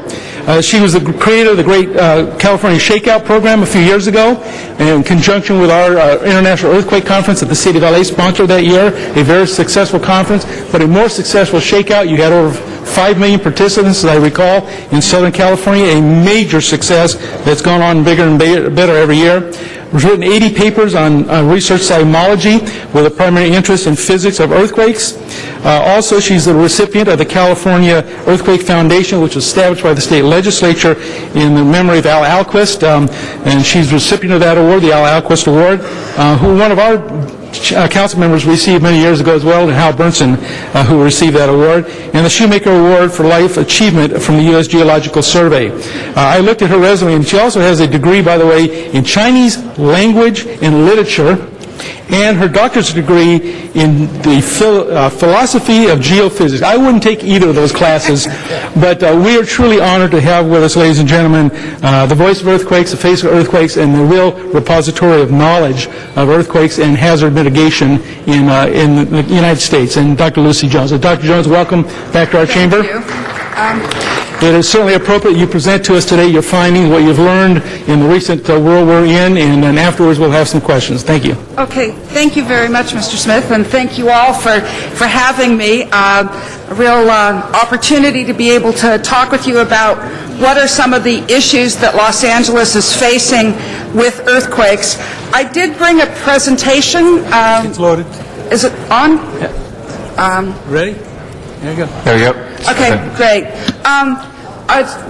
There have been several earthquakes in the last year, devastating earthquakes around the Pacific Basin, and they have significant implications for Los Angeles. And that's what I want to talk with you about today is what can Los Angeles learn and how do we take this opportunity to do better ourselves. The first earthquake was just over a year ago in Chile, a magnitude 8.8 that happened in February of 2010. What I'm showing on this graph is actually what we call a shake map of the earthquake, showing you the area that receives strong shaking, and then that black box that's outlined is the fault that produced it. And I'm going to show you these type of figures for several different earthquakes. So orange means pretty bad shaking, like what we had in Whittier for Whittier Narrows. Red would be what we had in Chatsworth with the Northridge earthquake. On the same scale, here's the Japanese earthquake, and you can see how both of them were really very long faults. They're magnitude 8.8 in Chile, magnitude 9.0 in Japan, and it's the size of the fault that determines the magnitude of the earthquake. And one of the implications is that the big earthquakes are shaking a much larger area. By comparison, here on the same scale is the magnitude 7.1 in New Zealand that happened last September, and then the 6.1 in Christchurch. These are all on the same scale. So a smaller earthquake can be very bad if you're right on top of it. What's different about the bigger earthquake is how large an area is affected. We've made some models about what we think will happen in a big San Andreas earthquake, and here on that same scale is what we think will happen. And you see, because our fault is on land and comes to the surface, we have stronger shaking right up against it. We won't affect as big an area. But if you look at this is 10 million people at strong shaking. Not as much as Japan and Chile, or as many as people as in Chile over a smaller area. But it could be a very devastating effect. Because of this Chilean earthquake, destroyed 17% of the gross national product of the country. It was directly underneath their second largest city, at the edge of their first largest city, and yet only 520 people were killed in the earthquake and tsunami. And because of this incredible success, the Red Cross here in Los Angeles and San Francisco decided to send a delegation to try and understand how they did it so well. And I was privileged to be part of that delegation, and we went down to Chile in July, and we are releasing the report on that investigation today. And it's partly from that I want to share with you, but also then look at how the Japanese and New Zealand earthquakes play into this as well. I think there are several important issues that we could learn. I could spend your whole council meeting talking about it, and I'm not going to take you that long. But I want to start with a couple of important ones. First is that our buildings are significantly at risk. This is a picture from Chile, watching how one of their historic churches came down. We have plenty of historic buildings here in Los Angeles. Building codes are not retroactive. Right? Your building is as good as the building code that was in place when it was built. Chile knows how to build buildings to withstand earthquakes, but not, the buildings that were built 100 years ago weren't built that way. Now, on the modern buildings in Chile, there was only one that actually collapsed. And in spite of it being a magnitude 8.8, this is the only building with complete collapse in the city of Concepcion. One of the things that the structural engineers told us in Chile is that they have a law that the owner of this building is liable for these damage. The person who built it for 10 years after it's built has to pay if things are damaged because of an earthquake. That means that even though they follow the same building code as we do, they have an incentive to do more than the minimum. A structural engineer will say to a building owner, hey, we can do this according to the code, and the owner often says, yeah, but I don't want to take the risk. I'm liable. I want to make sure my building stands up. So this is the only building that collapsed, had a complete collapse in this earthquake, in spite of how large it is. A better comparison for what's going on in Los Angeles is more what happened in Christchurch. They also have older buildings, retrofitted. Now, Los Angeles was the leader. They were the first one the city of Los Angeles was the first one to enforce retrofitting of masonry buildings. However, this is a retrofitted building. Notice that the roof stays up. That's the point of the retrofitting. Keep the roof from collapsing. We often forget that our building codes are a life safety code. As if the building is a complete loss but didn't kill anyone, it is a success. And in the way our system works, if you get the building inspector to sign off on your plan, on your construction, you're home free. We have no incentive whatsoever to do anything more than the minimum. And the result is that we have older buildings that didn't kill as many people, but look at the rubble in front of that building or in front of this one. In fact, people were killed as the rubble fell off the side, even though the roof stayed up. And unfortunately, they also saw the collapse of more modern buildings. Most of the people died in two particular structures. The Canterbury TV building is the one I'm showing here, and it was built in 1986, and they follow the same building code that we do. So there are potential for problems. We know we have problems with older buildings, and we have no incentive to do better than the minimum. And I want to leave you as one big lesson. It's something that you guys can address. This is a local government issue. How do we get people to do more than the minimum? We do want more than life safety because we need to have a city that we can come home to. At this point, we don't know really what happened in Japan. It's too soon. Though preliminary reports suggest that only about 150 people died because of earthquake shaking, but most of the deaths were due to the tsunami. We do know, however, that they had lots of fires. And this is another really big issue for us. The City of Los Angeles has an extraordinary fire department. They are going to be taxed to beyond their limits when we have the big earthquake. And you see the residential areas, also industrial areas, potential for really bad fires. And in the Chilean earthquake, they did not have really significant fires. And we think that one of the big issues is that their electrical system was completely shut down 30 seconds into the earthquake. It was when they had at least two electrical plants out of commission, they would shut down the grid. And so without the active grid, they didn't have the fires. And I would hope that our city and county fire departments can work with our electric companies to look at what could be done in that respect to try and protect us from the damage that the fires can raise. Another point, I don't know if you noticed this with Japan, but they actually had a warning before the earthquake. 30 seconds before the shaking came into Tokyo, there was a warning. They have what we call an earthquake early warning system. It worked. They got a few seconds warning at the nearest parts of the coast and longer warning times as you got farther away. We are prototyping such a system here for Southern California.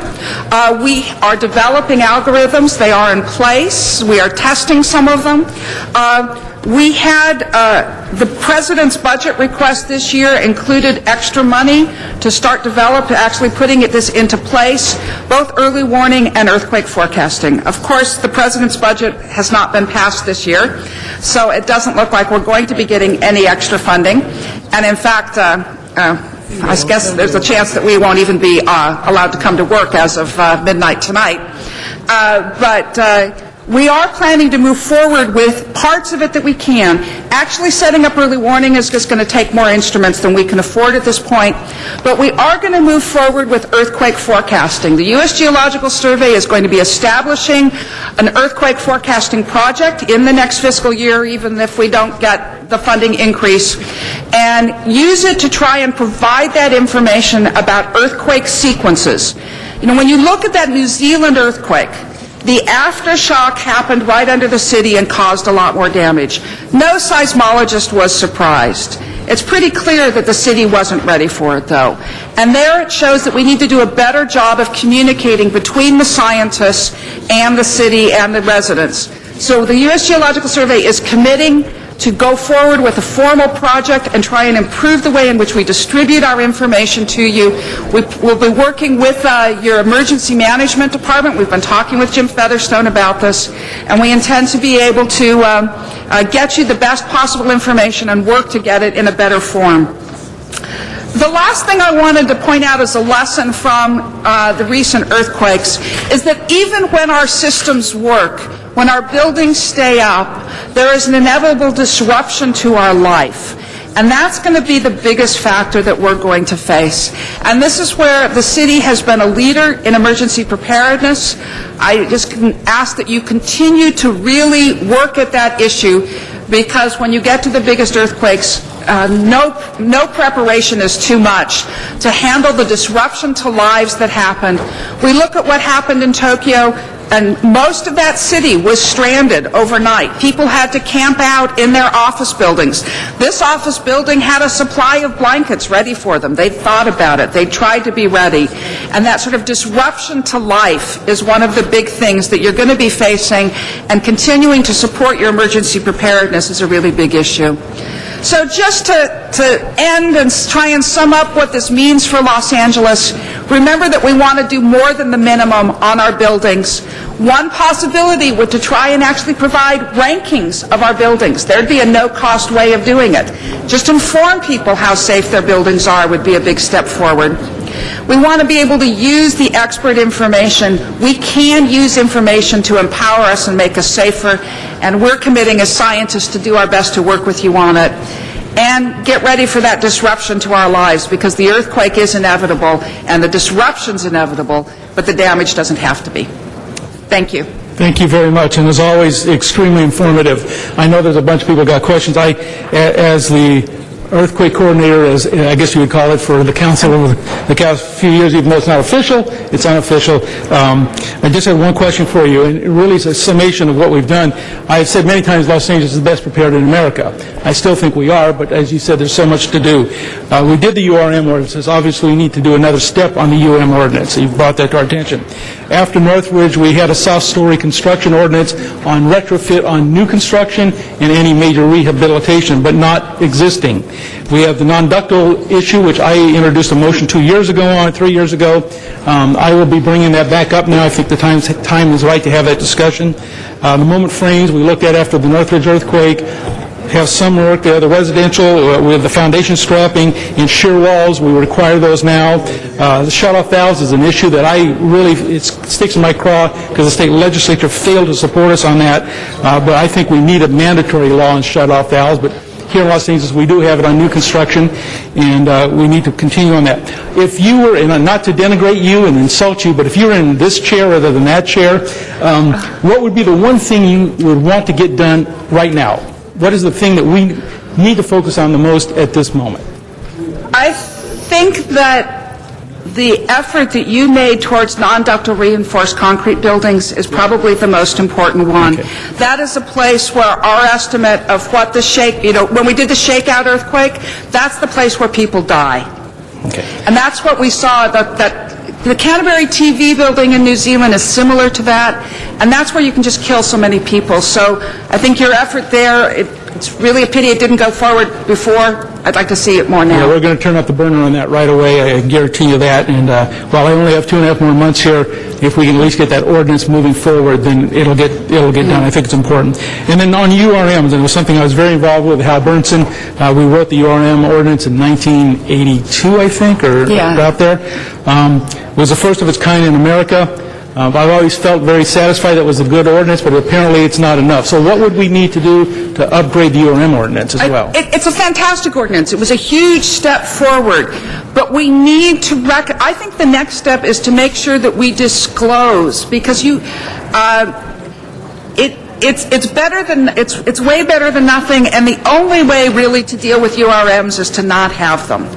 And that's a historic building issue. Yep. There's all of those issues around it.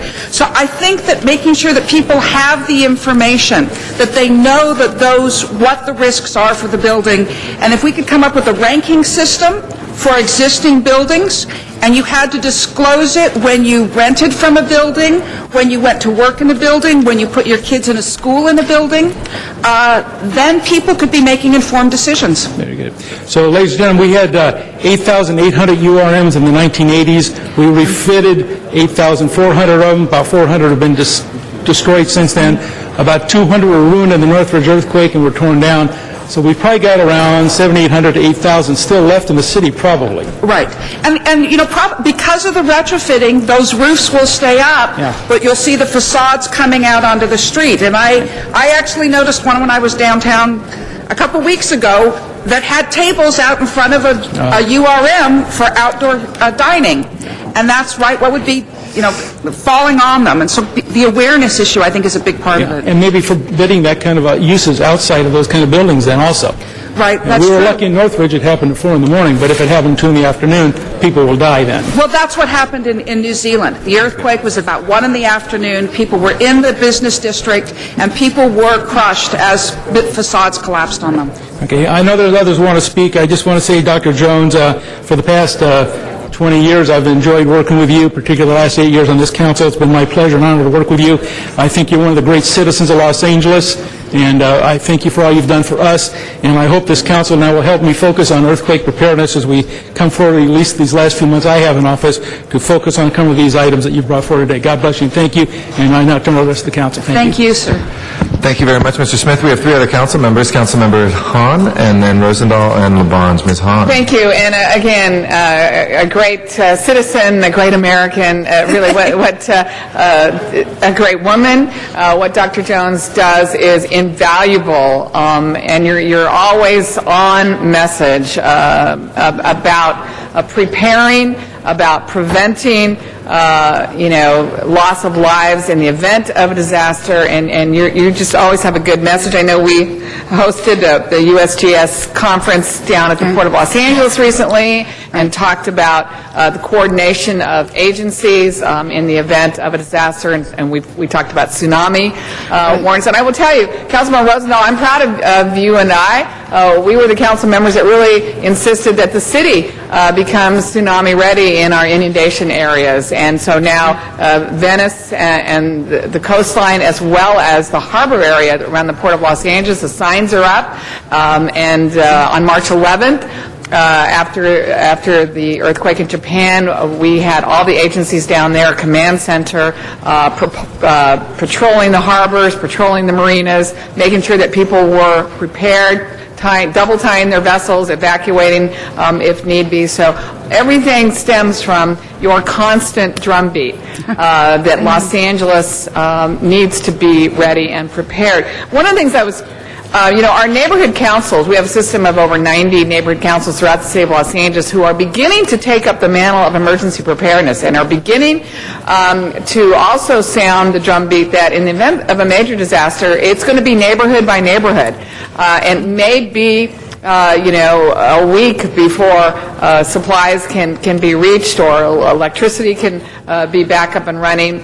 I was wondering if you thought there was a opportunity for a partnership between USGS, our emergency management department in the city, and our network of neighborhood councils. And do you think that is something worth pursuing, because I do think that in the event of a major disaster, it's going to be street by street, and the first responders just may be those who live in the neighborhood.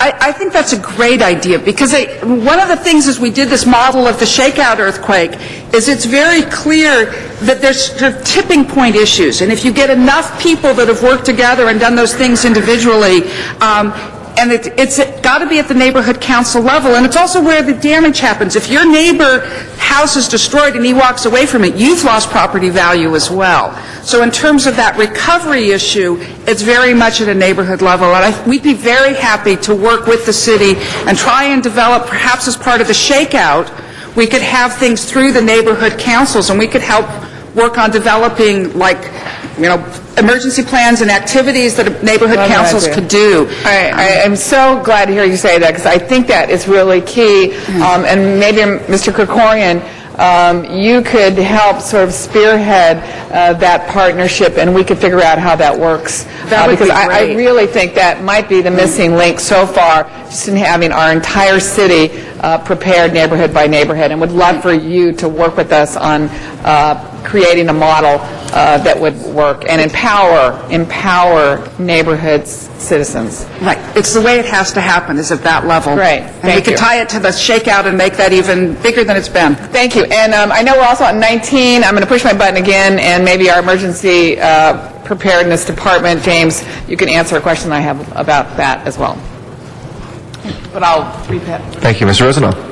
Thank you, Mr. President, and thank you, Ms. Hahn, for what you were saying there, too. I've known you for years, and when I first got elected to this job, I wanted to put up tsunami signs. Got a lot of resistance. But one of the big questions I had for you then is the same question I have now. You had said that if we do have a tsunami, because of the plates between Catalina and here, we're looking at a shallow one of about 7 feet. And I was kind of trying to push you into a higher number just for an appreciation of how impactful. And I think part of the things you said, it's sort of like in the arm there of a bay that would also impact it. What is your sense if we got a tsunami? Could it be significant? Should we have a siren? What do we need to do? I think we should do more. Let me tell you, I realized that I forgot to say, and Ms. Hahn brought it up, the U.S. Geological Survey is starting to develop a tsunami scenario, just like we did the shakeout scenario.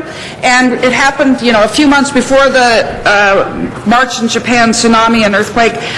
We've gotten a lot more interest because of it.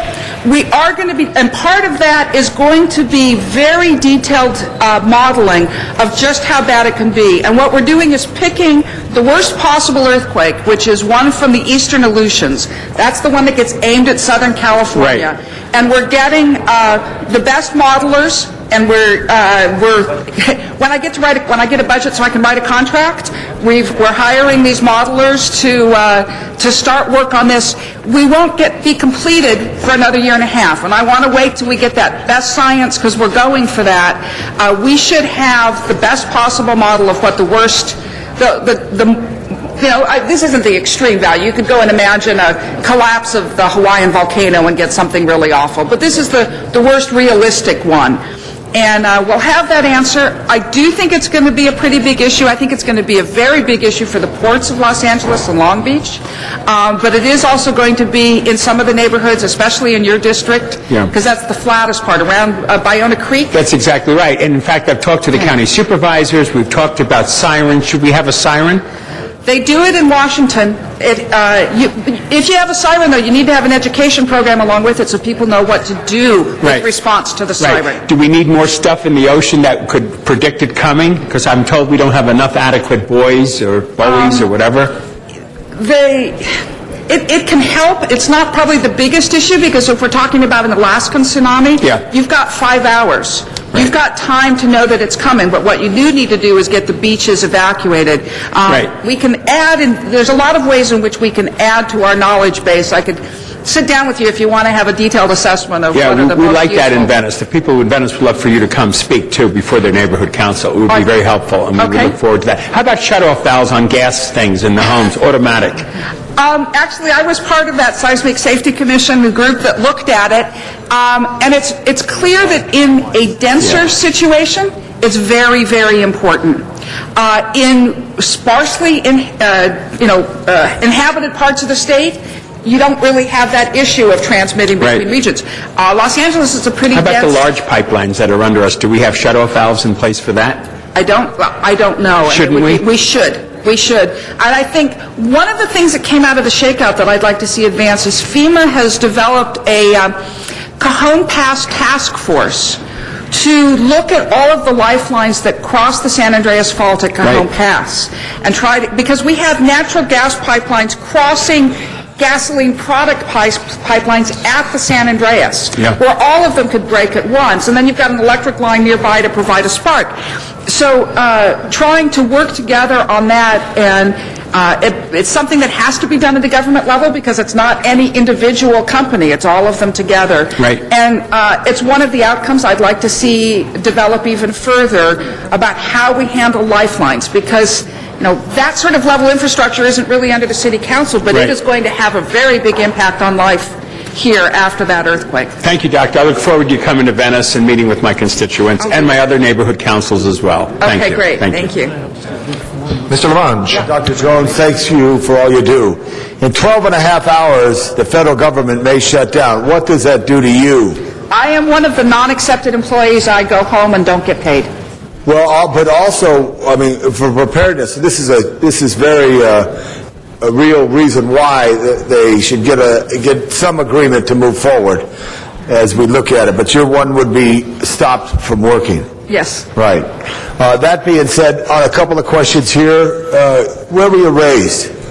Oh, I grew up in Los Angeles. Okay, in Mr. Rosenthal's district in Westchester. So what was your favorite earthquake? Oh, see, when I was, now you're going to make me admit how old I was. There weren't very many earthquakes in the 60s when I was growing up. But did you remember the 1971 Sylmar quake? I was visiting my aunt and uncle in Taiwan. How about the... So I did get the Malibu earthquake. I was actually on Space Mountain, so I didn't feel it, but it damaged my bedroom. How about the 87 Whittier quake? That one I felt quite strongly. I was bringing my infant to daycare. It was the first one that I had to respond to. So it was sort of my first introduction to L.A. earthquake life. And the 94 Northridge? That one was pretty strong. And that was when my kids were 3 and 7. Right. And had to bring my son with me to work because he got so scared that I was going to go to work and never come home. He knew that happened with earthquakes. What Ms. Hahn said, too, more than just neighborhood councils, I have a vision and a strong vision that every athletic team at every high school and college should be part of the CERT program. Because as fitness as athletes are, they're going to be able to do some things. And in other ways, they could coordinate with neighborhood councils and our fire departments. We just honored Inspector Woods for his years of service, who was involved in the development of the CERT program and other things. So that's something that is key. But if I look back at my memory, whether it's 71 in Sylmar or 51 in Tehachapi or 33 in Long Beach or 05 in San Francisco, it's almost like every 20 or 30 years.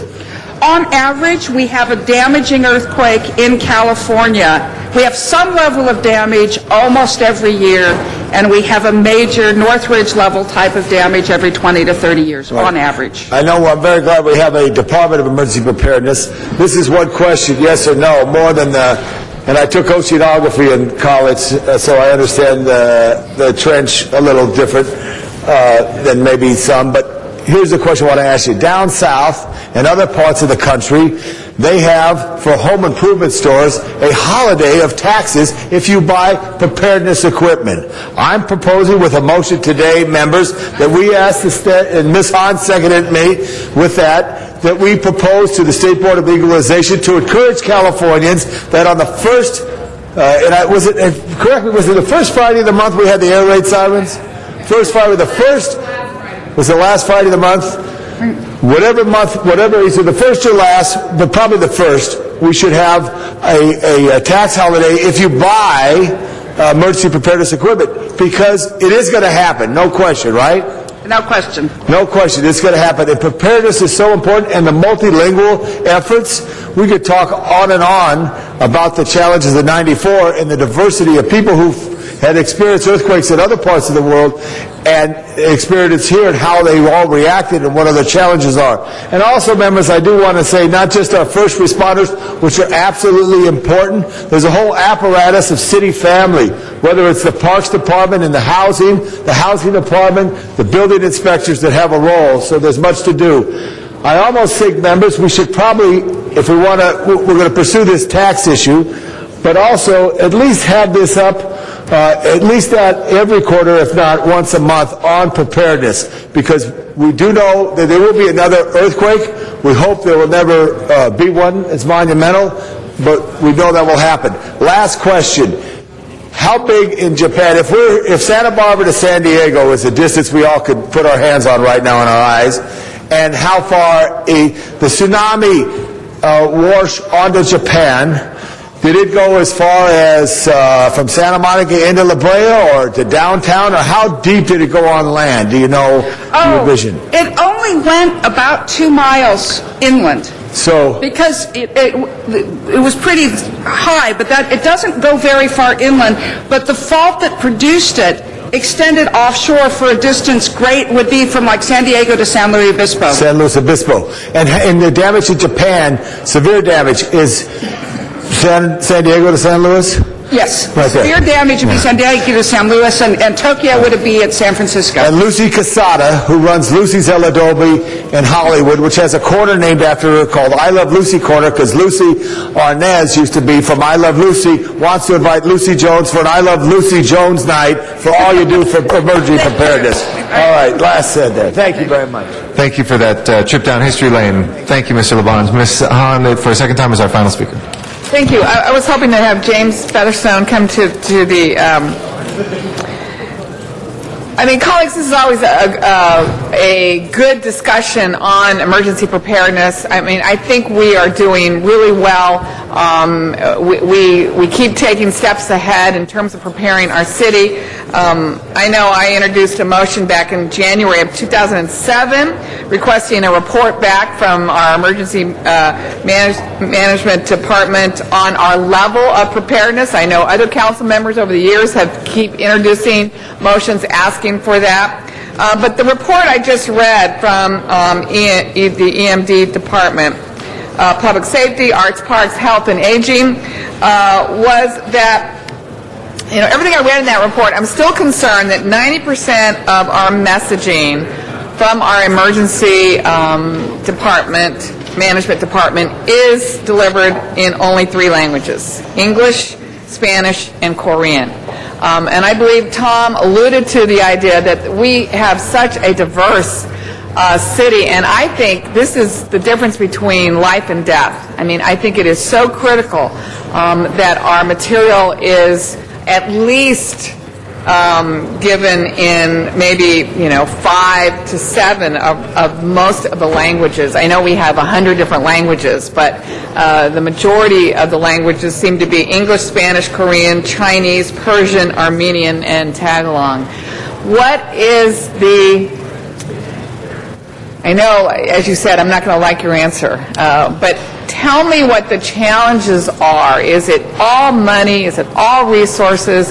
What would it cost? Is there an opportunity? I know it's probably the wrong time to ask for money from the federal government, but I wonder if whether it's FEMA or something at the federal level. It's in their interest. Again, that there's less work to do after a major disaster. The more preparedness that we give, the more people are ready. Those are lives that are saved. What is the challenge, and is there something we can do to move forward? I still feel like this is our weak link in all of this, is the languages that we're not delivering these messages in. Yes. Good morning, Council Member. I agree with you. That's one of the things that keeps Jim Featherstone awake at night. And at the least, we should be able to provide our crisis messaging in the 7 ballot languages, understanding that, LAUSD, I think, identifies 90 languages. Right. One of the steps that we've taken is that by the end of this month, all the tsunami messaging will be in the 7 ballot languages. That was utilizing a federal grant. So every opportunity, and it is money and it's resources, so every opportunity we have that we can leverage grant funding or outside resources, we've actually, the reason that we have so much of our messaging in Korean is that the Korean Consul General actually detailed a Korean national emergency manager to our department for a year. And his job there for a year was to translate all of our printed material into Korean. We might not pursue that line of resources with some of the other? In fact, last week we had a discussion with the Filipino Consulate General, and we're looking to have them at least do the same thing by translating at least our printed material into Tagalog. And also... Or maybe our good friend Paul Krikorian can help us with Armenian resources. I know, to help with that. Yeah. We certainly would, we won't turn away any assistance. We have a college and university consortium, and one of their challenges is to assist us with our translation capability. And like, there's federal grants. FEMA is looking to push more of their generic preparedness material out to us in more languages than English, Spanish, and Korean. My suggestion to you, James, would be the first, I would like for you to maybe send a letter, with our blessing to each of the council generals of these particular, languages that we would like to, translate in, or, send, we have a great council of core, maybe Tom, that's something as well. Let's at least give them the opportunity, the whole council core, tell them this is a challenge, tell them that we are very concerned in Los Angeles about those who might not be able to understand the emergency preparedness materials that we have, and just see what we can get from our council of core. I think that would be a great place to start. Yes. This is at the height of, I'm sure, what they would want to do on behalf of those that they represent in Los Angeles. Yes, ma'am, we can do that. Thank you. Thank you. Mr. Rosendahl is our final speaker. Yeah, just a quick comment. Mr. Featherstone and I have been in conversations ever since the tsunami and the earthquake in Japan. I went down to the beach. We've been in constant conversations. I've had several conversations with Zev Yaroslavsky and other county supervisors. You and I have talked about a tsunami warning concept. I've even put a motion in here in the city to move forward with it. In your professional feeling, hearing Dr. Lucy again and what she says, should we go forward with getting a siren in Venice? Would it be helpful for my constituents? They're saying it to me over and over, Bill, we want a siren, we want a siren. When I first put up the tsunami signs, I got a lot of blowback from real estate people saying, oh, Bill, I said, look, it's about safety I care about, and my people need to know they need to get out of there if we got something happening, because it is a flat piece of land. We created those maps that showed where the tsunami could go if it went up to Lincoln Boulevard, but if it was something more dramatic, like Dr. Lucy is saying, coming from down in Alaska way, we might have a much more significant earthquake. So I'd just like to get a sense of where you are on that right now. Thank you, Councilmember. More than just a siren, we need to be more sophisticated in our tsunami awareness and our tsunami warning capability here. And thank you.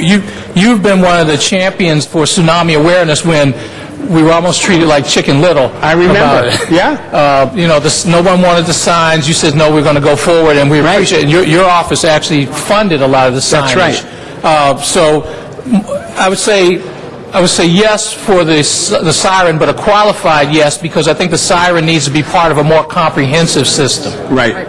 Good. Well, thank you very much for your leadership on it. It means a lot to my folks in Venice. But obviously, I'm going to pull my 8 neighborhood councils together, Doctor, and have you do a full presentation. They've been totally engaged in this issue. We've had drills. We have storage areas where we put stuff, and I would love for that continued conversation. I think that we can engage them in this tsunami scenario as it's developed over the next year and a half. Excellent. A chance to really get the best science to be and I'm very proud of Mr. Smith for taking the leadership that he has on this, and we will put another ordinance that he's been working on in place. So any developer doing anything has to appreciate it must be built to the standards to withstand that kind of a serious earthquake. Thank you both. Thanks. Thank you. We're going to vote on, note and file this, and then I'll have the introduction, Mr. Labange. As we close, I just wanted to ask Stan Isaac to stand up and be recognized from my district, who developed a preparedness vest that we're working on to help promote earthquake preparedness. Welcome, Stan. Thank you. Thank you, Mr. President. Okay. We have one card on item 19. Mr. John Walsh, if you'd like to come forward.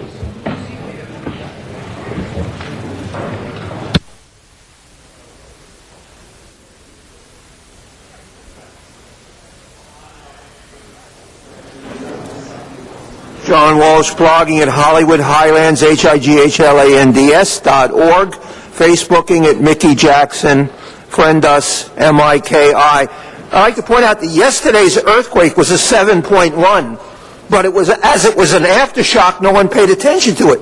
It was the same as the New Zealand earthquake, 7.1. But I wanted to point out what happened to rail. The bullet train ain't no brainer. As you say, what a great thing, Mr. Rosendahl.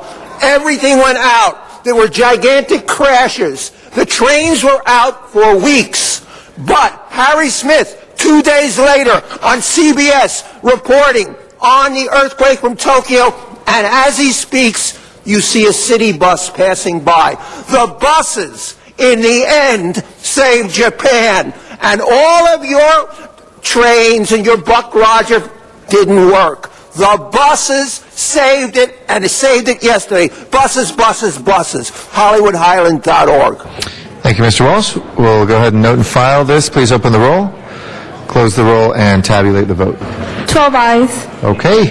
We'll next take up item 14. We'll come back for public comment after that. We are welcoming to our chambers State Senator Kevin De Leon, and we appreciate him being here. I'd like to recognize Councilmember Dennis Zine on that item, and I know that he's going to call on the State Senator to give some words as well. Mr. Zine.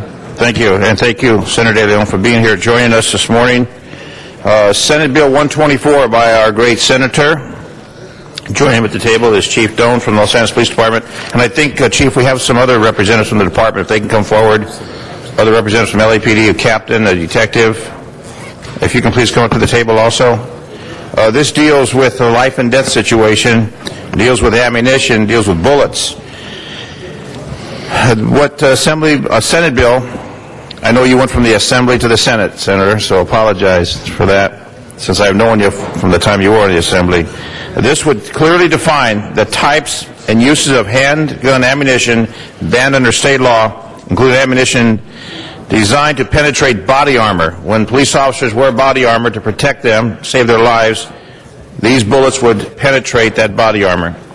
The definition of handgun ammunition was called into question in a political decision by Fresno County Superior Court, Judge Hamilton, and basically ruled that certain elements of the Penal Code were unconstitutionally vague.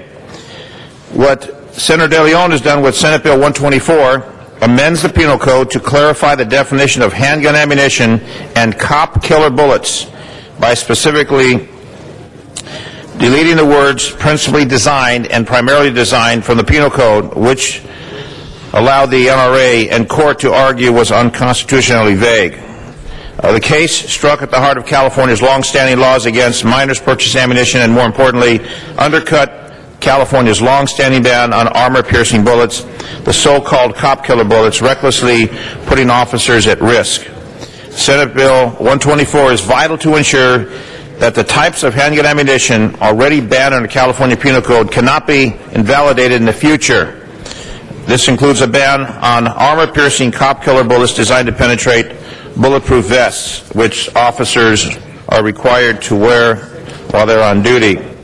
The proliferation of armor-piercing bullets threatens the ongoing safety of our law enforcement officers within this region, within the state.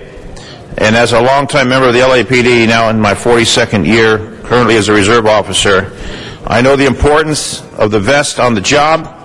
The last thing an officer wants to be is faced with bullets that can penetrate the one thing that they believe will keep them alive in a shooting situation. And we saw how dangerous a job can be just on Monday when we had an officer shot in Sylmar on a domestic dispute, and we know how domestic disputes sometimes escalate to very serious situations. So I ask you to join me, colleagues, in supporting our senator on Senate Bill 124 And I will now turn over to the Senator, the motivation behind this, and also to our representatives from the Los Angeles Police Department. And I believe that to show support for law enforcement and to show that we're concerned about safety of our officers and the safety of the community, we should support this with an urgency. Senator, thank you. Councilmember Dennis Zine, I want to thank you very much for your strong leadership here at the local level in the great city of Los Angeles. I thank you very much for your resolution presentation today. Councilmember Garcetti, as well as the honorable members of the Los Angeles City Council. Assemblymember Paul Krikorian, you're missing for a quorum back in Sacramento. When you can get it back up there, I'm sure we can get this budget situation resolved as quickly as possible. We're not going to let him go. We love him down here. So, council members, again, it's an honor and a pleasure to be here with each and every one of you. This is not about politics. This is about saving lives, and this is about protecting lives of the men and women in blue who put their lives on the line each day to protect us, members of the community. This measure, as Mr. Zine just articulated, SB 124, is responding to a ruling by the National Rifle Association lawsuit in Fresno County just recently that clarifies the definition of handgun ammunition in the state penal code to make certain that neither this court case, the one just recently ruled on in Fresno, or any other future gun lobby lawsuit can invalidate California's ban on cop killer bullets. This came about by Measure AB 962, which was chaptered into law and signed by then Governor Arnold Schwarzenegger, my measure to regulate handgun ammunition, the sales of handgun ammunition in the state of California, which would require individuals to purchase handgun ammunition lawfully, would have to leave a thumbprint, and would have to leave their identification. Now, I think in the 8th largest economy in the entire world, that's not too much to ask for, given the fact that if you go into any Home Depot store, any Lowe's improvement store, for that matter, any other type of improvement store, if you're going to buy a can of spray paint, you have to leave your identification information. If, in fact, you walk into any pharmacy in Los Angeles or elsewhere, because of new federal regulations, with cough syrups that have the ingredient pseudoephedrine, which is utilized to manufacture crystal meth, you have to sign out for that purchase of the cough syrup and leave your information. Also, too, as we all know, an issue that you have been strong leaders on, the issue of tobacco. If you buy tobacco or any type of tobacco products in the state of California, here in Los Angeles, you have to leave your identification or show your identification. In the state of California, when it comes to handgun ammunition, you don't have to leave any type of identification at all whatsoever. And even though it is against the law in the penal code in the state of California that if you are a felon, someone from a prohibited class, a two-striker, you're prohibited by law from purchasing, let alone possessing handgun ammunition. Nonetheless, any individual can walk into any gun store, to any Walmart, purchase a dozen eggs, a gallon of milk, orange juice, a loaf of bread, and take out with them a Magnum 357 bullets with them. It's just that simple in the state of California.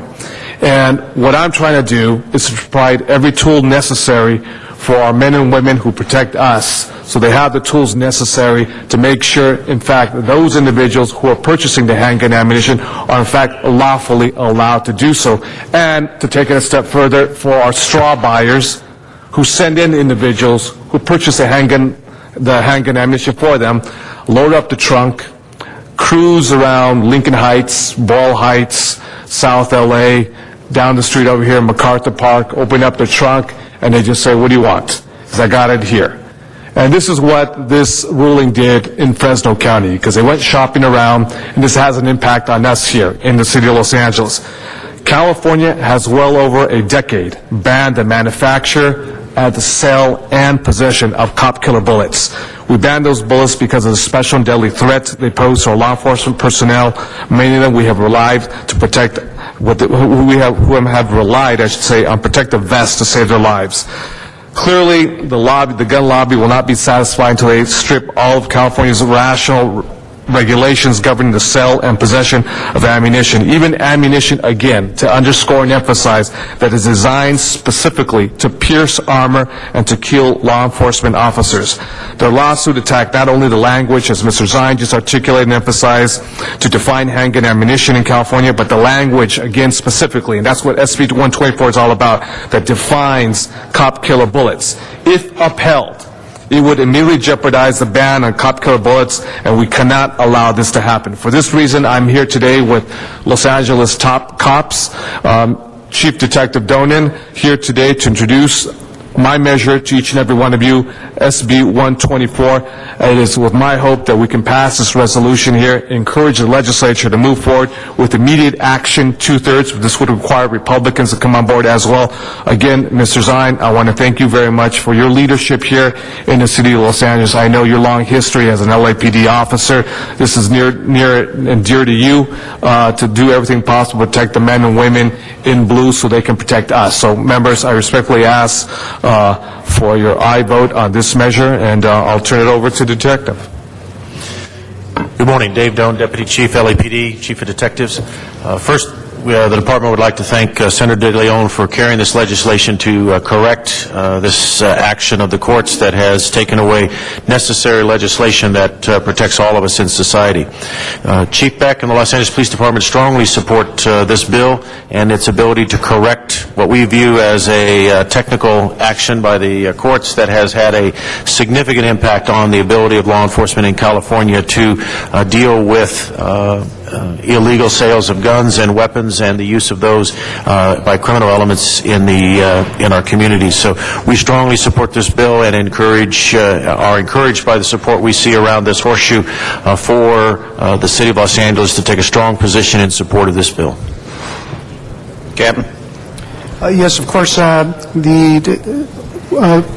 Myself as well, I concur with the Chief Doan. It certainly speaks to the safety of the public in general, and also especially the safety of our police officers who are in the field every single day, conducting traffic stops, doing investigations, handling domestic violence incidents, and a variety of other types of incidents that involve police. So it's something that's very, very important to every one of us as police officers.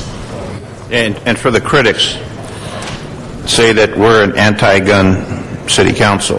This does not ban you from having a weapon in your home, from having a weapon in your business, from having bullets that are permitted by law. This does not take that right away. This just takes that bullet that'll kill a police officer, that'll penetrate a bulletproof vest. It'll take that away, but does not infringe upon people's rights to have a weapon in their home or their business. Yes, I'd like to point out that when we've had the ability to have ammunition logs kept, we routinely take a look at those ammunition logs, and we are always finding individuals who are prohibited possessors from having purchased ammunition in the city of Los Angeles. Whether they have they're not allowed because of a psychological issue or because of a criminal background, we are regularly finding prohibited possessors buying ammunition through this log. It's critical that we continue to have that ability so that we can find those individuals, get the ammunition and weapons away from them, because they've already been deemed by a court of law as a danger to the community and not allowed to possess weapons. But my concern is the people who have a legal right under the Second Amendment, that this does not infringe upon that. Let me ask that question For the critics. for the record, so it's transparent. This measure does not violate the Second Amendment of the Constitution in any form, way, or shape. It doesn't prohibit anyone from purchasing lawfully a handgun ammunition, or for that matter, a long gun, commonly known as a rifle. It doesn't prohibit anyone from lawfully purchasing handgun ammunition at all whatsoever. What this measure does, SB 124, is deals specifically with the sale, purchase, and manufacture of cop killer bullets, the bullet that has the ability to pierce Teflon armor. Great. Thank you. Mr. President? Yes, we have one other speaker, Mr. Koretz, on the queue. Mr. Koretz here? And I know he's worked hard on this, and thank you, Mr. Zine, for your work on standing up for police officer safety and public safety on this item. Here he comes. We'll recognize Mr. Koretz, and then we'll close and take a vote. Thank you, Mr. President. I appreciate you bringing this important item forward. And I have to say I've had a lot of battles with the NRA over various gun-related issues, and usually I could understand where they were coming from. I didn't agree, but at least it made sense. This measure of every gun measure that they fought across the country, this is the one that absolutely makes no sense at all. Why they would fight to allow the availability of ammunition designed only to kill police officers and only to protect criminals from being arrested and in confrontations with police makes no sense at all. I know they fight every kind of regulation you could ever find, but if there ever was a no-brainer issue relating to gun violence, this is the one. And thank you for bringing this important item forward. This has to be clarified in the law. And thank you, Mr. Zine, for bringing this forward as well, so LA can be on record as supporting the most intuitive gun and ammunition-related bill that we've probably seen in the legislature. Thank you, Councilmember Koretz. Thank you. We have two cards for public hearing on this, Mr. John Walsh and then Wayne Spindler and Van Nuys on number 14. 100% in favor of the legislation. I remember the old days. Who remembers support your local police? Remember when the right wing were all for the police? No more. No more. You see all the ammo wackos. Look, I don't have a gun next to my bed. I have a bow and arrow. Come into my room and I'll shoot you through the head. I don't need a gun. It's all penis envy. We know what it is, and it's almost always men. They're in favor of the guns. We have a right-wing, gun-not-loving judge who killed this bill. He should be ashamed of himself. We need a bill like this, and remember, this is the left and the police against the right wing. Because every single right wing person, when they put the gun in their hand, they stroke it, and it gets bigger and bigger. Sir, if you could please HollywoodHighlands.org. from comments of a sexual nature, the one before. I think it was straightforward, sir, and that you've been warned. Wayne Spindler is our next speaker, and Van Nuys. Yes, one thing that you failed anyway, NRA, and I like that judge's ruling. That was a good ruling by that Fresno judge, because one of the things in this bill that De Leon did is that it prevents internet sales of ammunition. What that does, it interferes with interstate commerce, and it costs more money for people to buy ammunition in the 53 counties in California. Naturally, down here in Los Angeles, we're controlled by the left wing. And of course, we're going to have very restrictive gun laws. But what about Stanislaus County? What about Yolo? Where are these people needing this kind of nanny state BS? In those counties, name one instance in those counties where this so-called cop killer ammunition has been used. You can't name one. So the bottom line is, inside this bill, wrapped around what is a good premise about preventing ammunition that pierces armor, is a ban on the ability of a person to privately and confidentially exercise their Second Amendment rights by buying any ammunition, because it bans the ammunition sales unless it's a face-to-face sale, which means they want an ID, they want a photo ID, they want a thumbprint. This is the whole reason why this law is unconstitutional. And if you pass it, they will go to court and they will defeat it, and this time they're going to defeat it on the basis of commerce. You're not allowing competition for the price of ammunition. You're not allowing sellers to access the Los Angeles and the California markets. This is the most populous state in the United States. It costs prohibitively much to buy ammunition now, and you're going to increase the amount of cost on exercising your rights, and that's what you want to do. Vote no on it. Not that much more. Mr. Zine, to close. just want to, again, thank the senator and thank the representative from Los Angeles Police Department for being here. This is a common sense procedure. It reminds me of when the .50 caliber, when people said, well, we should have a .50 caliber to protect our family, protect our business. A .50 caliber is not necessary to protect your family or protect your business. And some people just believe that you should have anything, including the cannon, if you want to have that, to protect yourself and the family. This is common sense. This is reasonable. It's going to protect police officers. And no matter how the thugs get it, at least we have laws that will prevent, and we can enforce those laws with law enforcement. So, Senator, thank you for carrying this forward. Mr. President, I'd say if we could do this forthwith so we can move it forward and get this into action as quickly as possible. Thank you. Thank you very much. With that, we'll take a vote on this, and thank you, Senator, for your work and for your presence and for your patience this morning. Thank you, Council. Please open the roll, close the roll, and tabulate the vote. 12 ayes. As approved, we'll send that forthwith to the mayor for his signature. Thank you very much, and thank you to our police department as well. I'd like to recognize for our final presentation of the day, Councilmember Rosendahl, and then we'll come back to the public comment and the rest of the agenda. Mr. Rosendahl. Thank you very much, Mr. President. We have a delegation from Malaysia here right now that I wanted to welcome to our great city.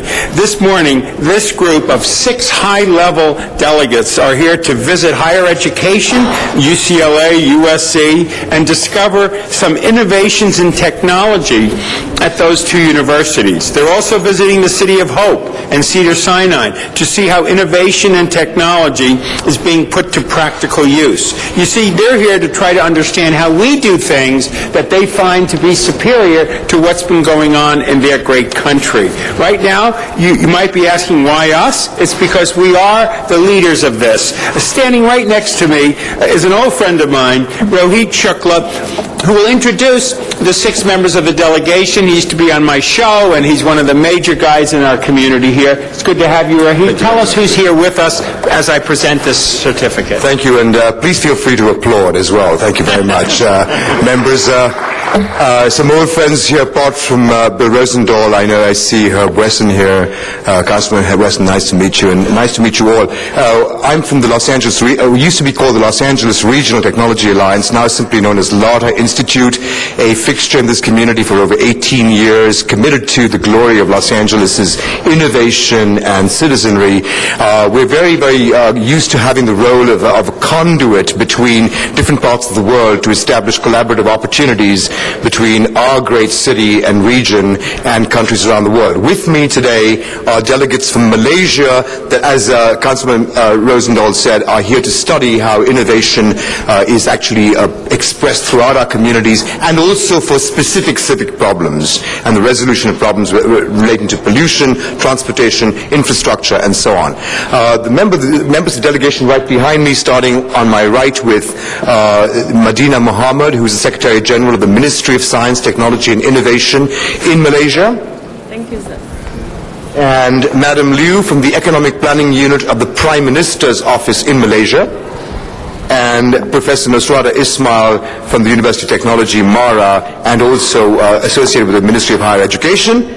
Yazid Hamid with Malaysia Biotechnology Corporation, to Anita Joseph from Malaysia Biotechnology Corporation. Thank you very much for the time and appreciate your honesty. Thank you very much, colleagues.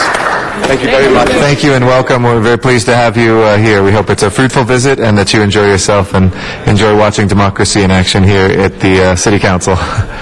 With that, we'll return to our general public comment and then the other items that have been called special by the council members or by cards from the public. Linda Jones is our first speaker. Thank you for your patience, Ms. Jones. Then we have Arnold Sachs to follow. And after Mr. Sachs will be John Walsh. If you want to come forward to the podium, this is time now for our general public comment. Good afternoon. Good afternoon. My name is Linda Jones. I am a registered nurse, licensed here in the state of California. I'm bringing before you a great concern at this time. It's about the African American healthcare providers against racism and violence in the healthcare industry. Due to the large influx of foreign body health care workers, providers, who has systematically participated in monopolizing the healthcare industry, whereby African American as well as other American-born citizens are being systematically eliminated or pushed out of the healthcare industry. As a result, our basic human rights and civil rights have been greatly jeopardized. Large numbers of African American healthcare providers are losing their livelihoods, their homes, their well-being, and employment status because of this large body of foreign healthcare providers here in the U.S. Excuse me. Some of the healthcare providing facilities, such as Kaiser Permanente, Adventist Health, Sutter Health, who are outright and blatantly refusing to assist, support, and even investigate situations, circumstances surrounding the African American employees at times when it comes to their attention, resulting in a large number of the healthcare providers being suspended, terminated, or either resigning their positions. This leaves them only to... Oh, sorry. Can you finish your sentence? Go ahead. You can finish your sentence. This leaves them only to depend on the healthcare registries. That, too, is also monopolized by the foreign healthcare system. Thank you. Thank you. Thank you for your patience. We appreciate it. Arnold Sachs, our next speaker, and then John Walsh will follow Mr. Sachs.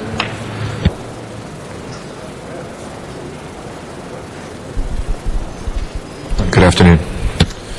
Good afternoon. Thank you. Arnold Sachs. There's some news recently with DWP.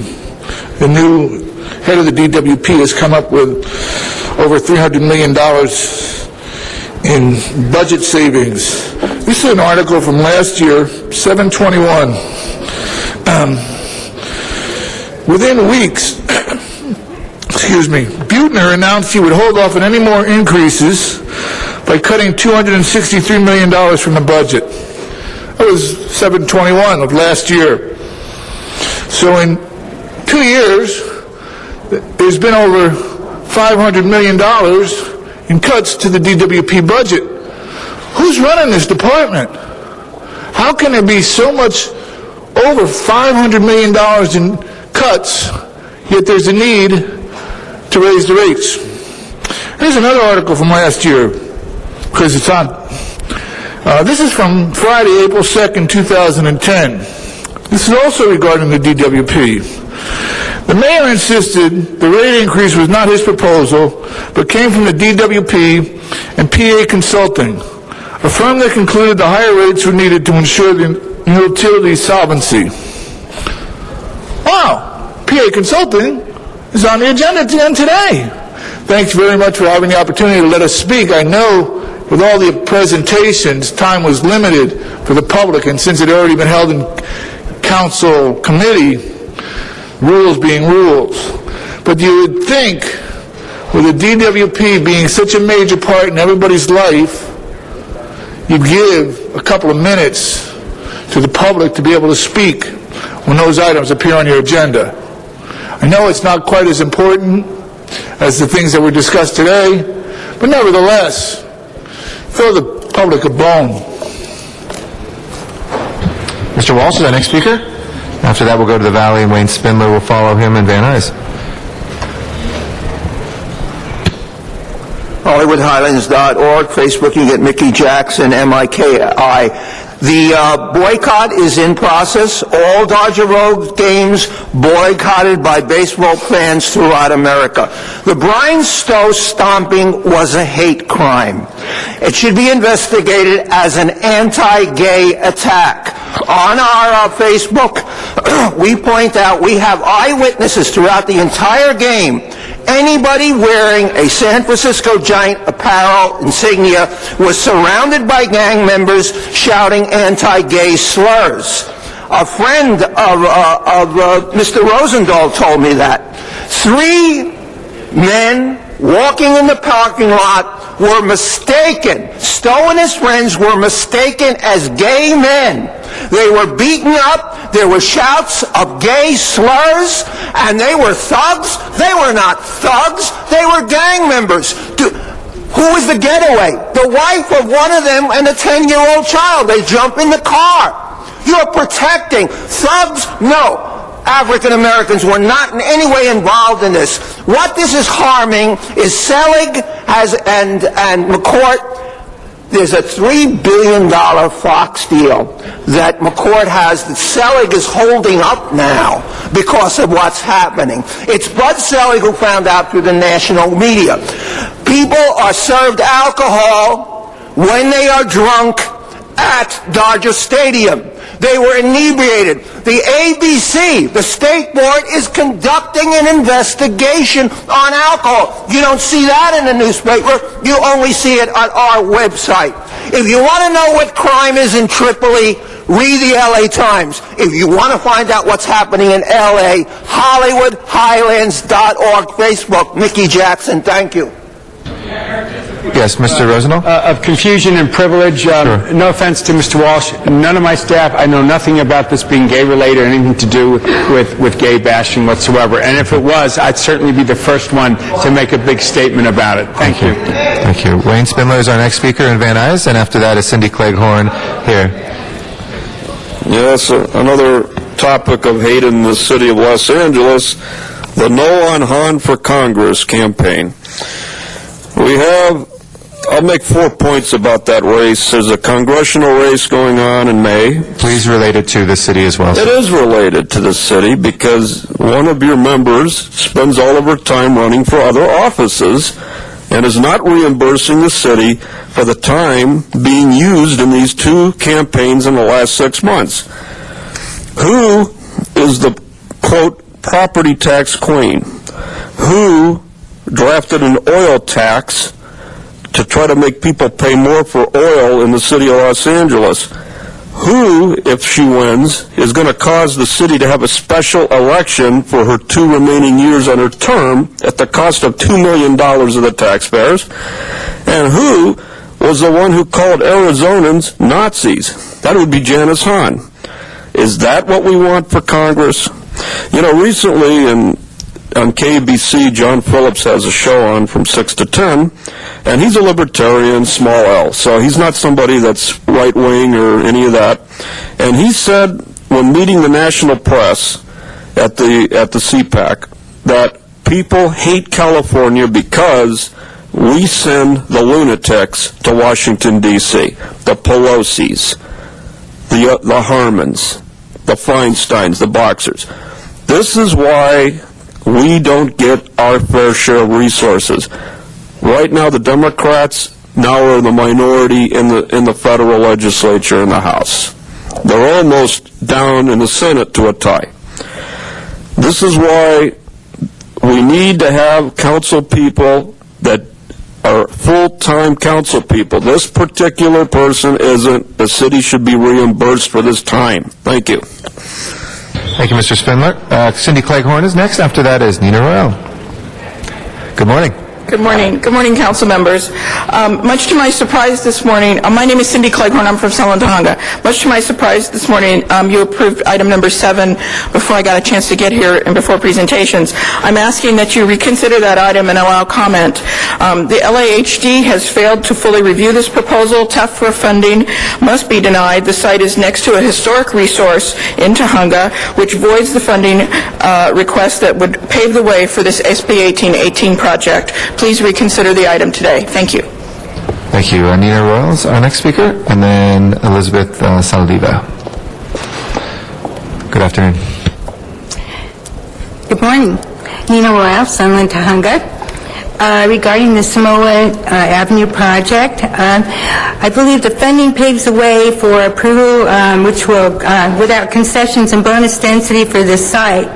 The project cannot be approved to LAHD, and therefore no funding can be approved because the site is 100 to 150 feet from the LA City Historical Resource Site, which is Bolton Hall, where there is no parking. And also, I'd like to know, why does the council approve funding before the project is fully vetted by our community? I'm requesting that you reconsider this item and not approve the $13 million.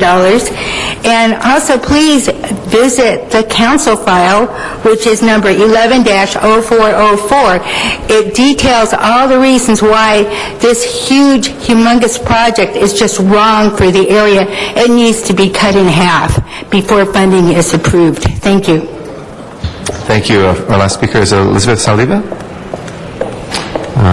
Okay, she's not here. We'll close general public comment. If we go to the next item called special, Mr. Clerk.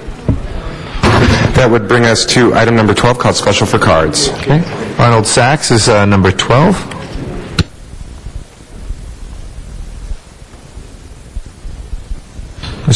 John Walsh as well. If you'd like to come up while we're waiting for Mr. Sachs.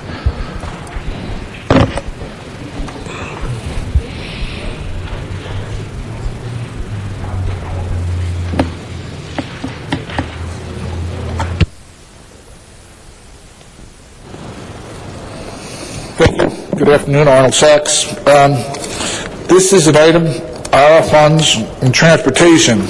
I believe the Tiger from the Comptroller's office did an audit.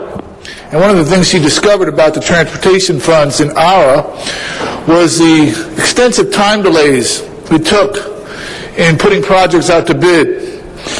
So, knowing how open and transparent everything is that occurs at City Council, I would hope that those problems with getting bids out have been addressed. That the time frame, part of the problem was, took like 6 months to get some requests for proposals out. And they might have been good-looking proposals. They might not have had anything to them, but they might have been good-looking. But it's important to know that that time frame has been addressed. Haven't heard anything about that. That means this one's circling the drain. Thank you. Mr. Walsh? He waves. That will close our public comment on this item. If we please prepare the roll on 12 and tabulate the vote. 12 ayes. That is approved. Next item called special, please. Mr. President, that brings us to item number 13 called special for cards. Okay. Item 15, we have... 13, sir. Sorry, 13. We have card from John Walsh and Wayne Spindler.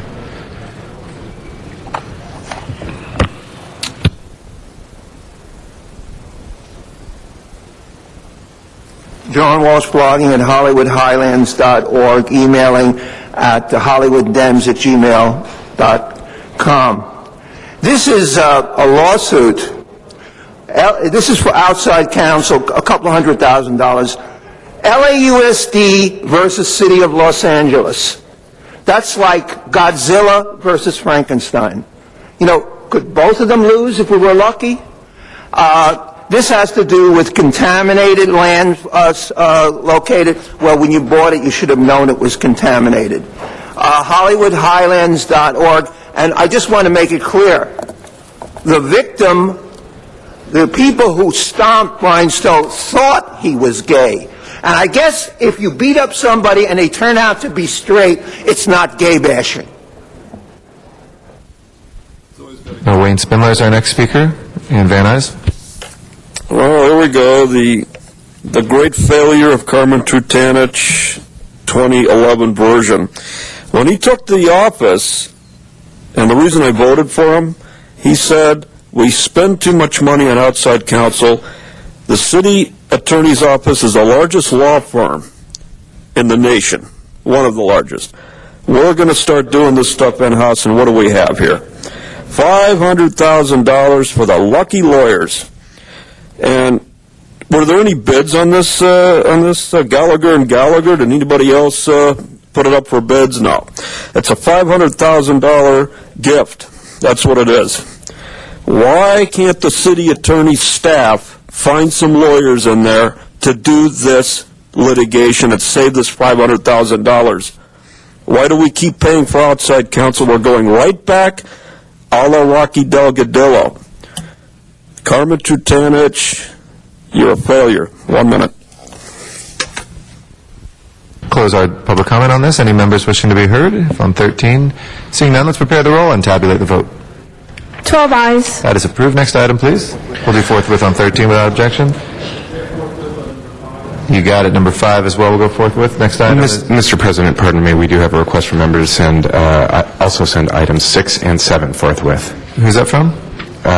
Councilmember Wesson. All right, then absolutely. We'll do it for Mr. Wesson. Next item called special. That brings us to item number 15, called special for cards. Okay, Arnold Sachs and John Walsh on item 15. After that will be Wayne Spindler in the San Fernando Valley.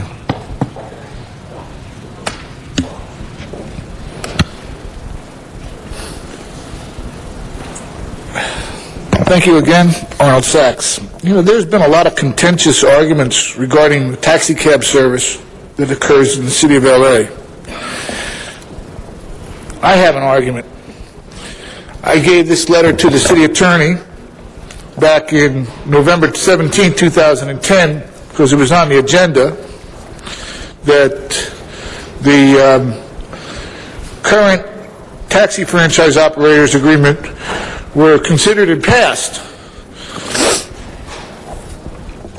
Now, those current franchise operators, just as an example, here's one from ASC, Administrative Services Co-op, to the tax and license field inspector, the Los Angeles County tax collector.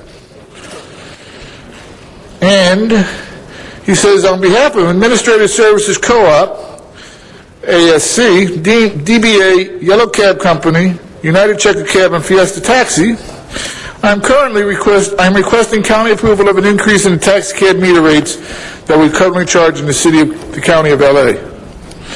Now, the cab companies that were authorized, according to the city agenda item, let me see real quick, include LA Checker Cab Cooperative, United Checker Cab Company, South Bay Cooperative Incorporated, doing business as United Checker Cab Company.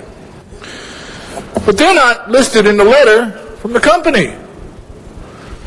Company stationery, company general manager signature, everything's on the up and up. We got problems with police, we got problems with cabs, we got problems with corruption. Thank you. Mr. Walsh?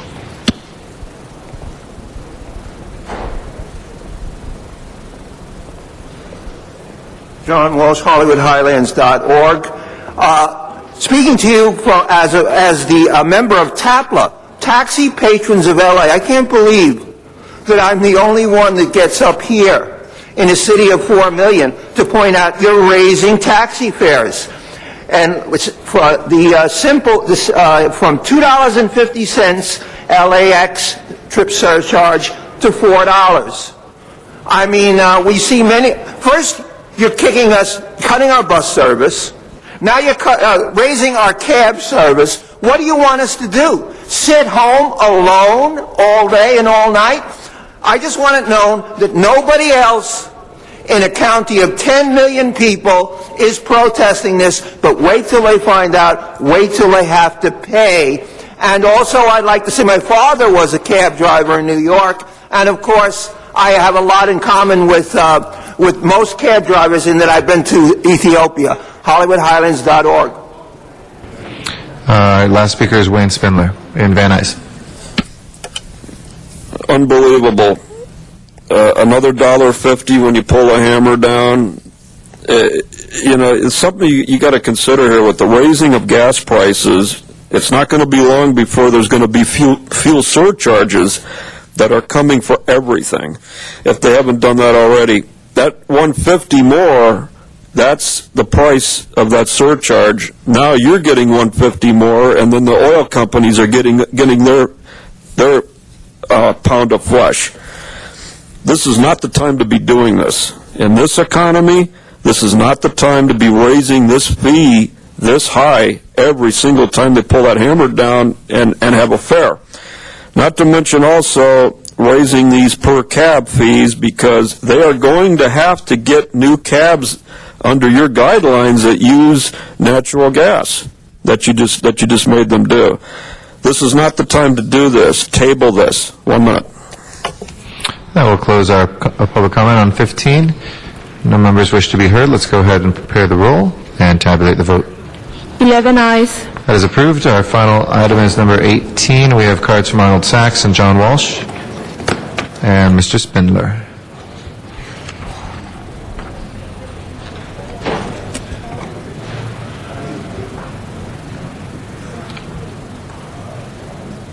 Thank you.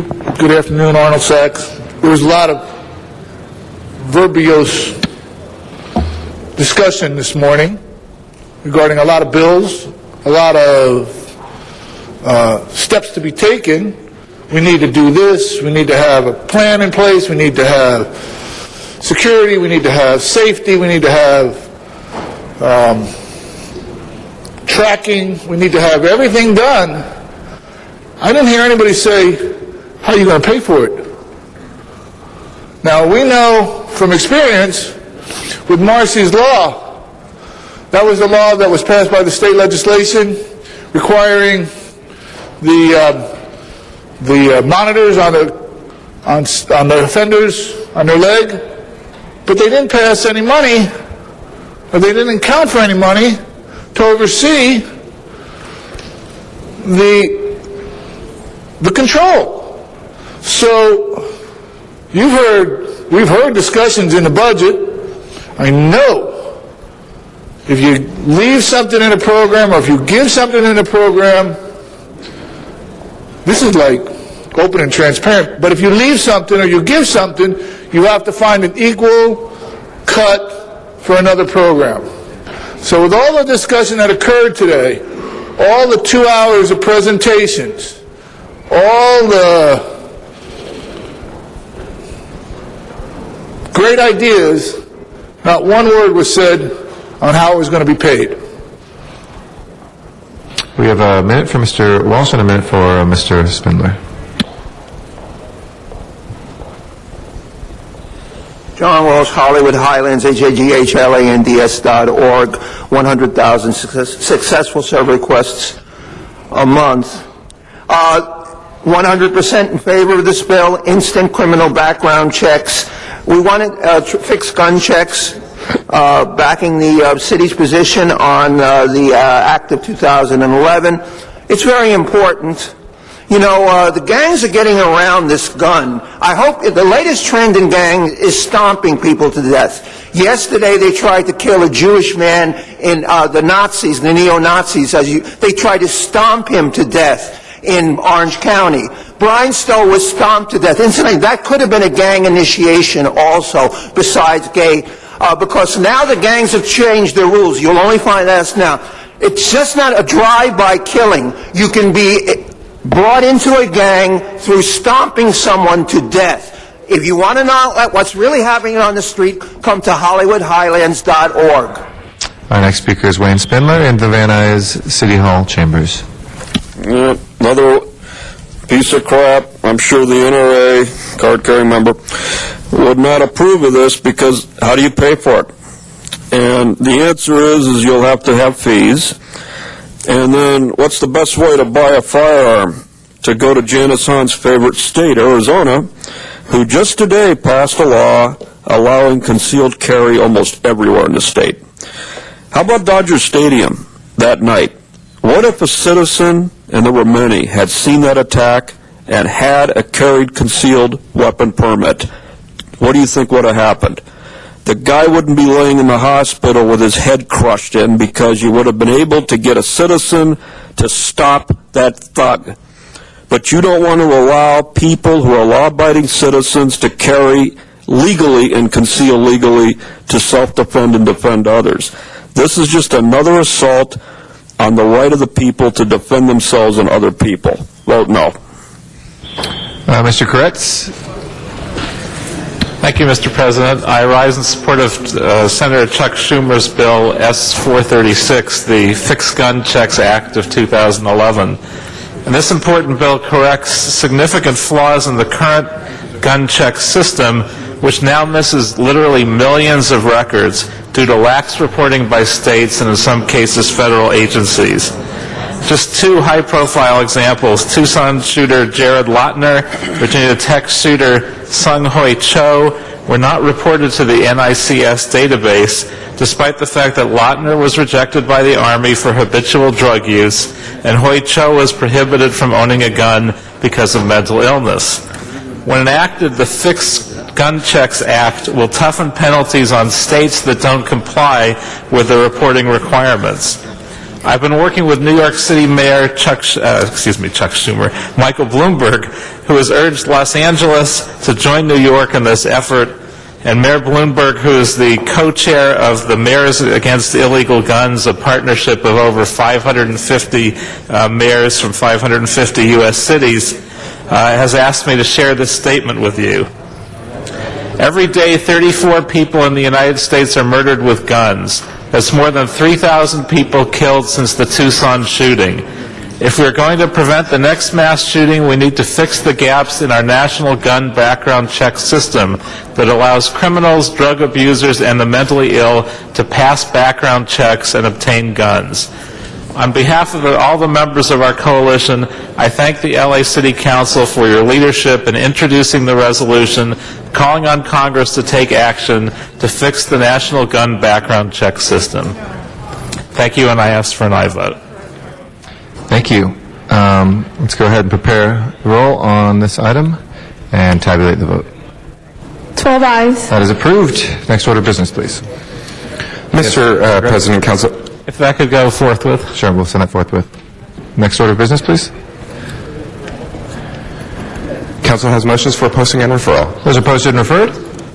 There are excuses on the desk. Okay, let's go through the excuses. Councilmember Krikorian requests to be excused on May 3rd and 4th due to city business. That meets council policy. Mr. Krikorian is excused. Councilmember Perry requests to be excused on May 3rd, 11th, and 18th due to city business. That meets council policy. She is excused. Councilmember Zine requests to be excused on April 12th and May 6th due to city business. That meets council policy. Mr. Zine is excused.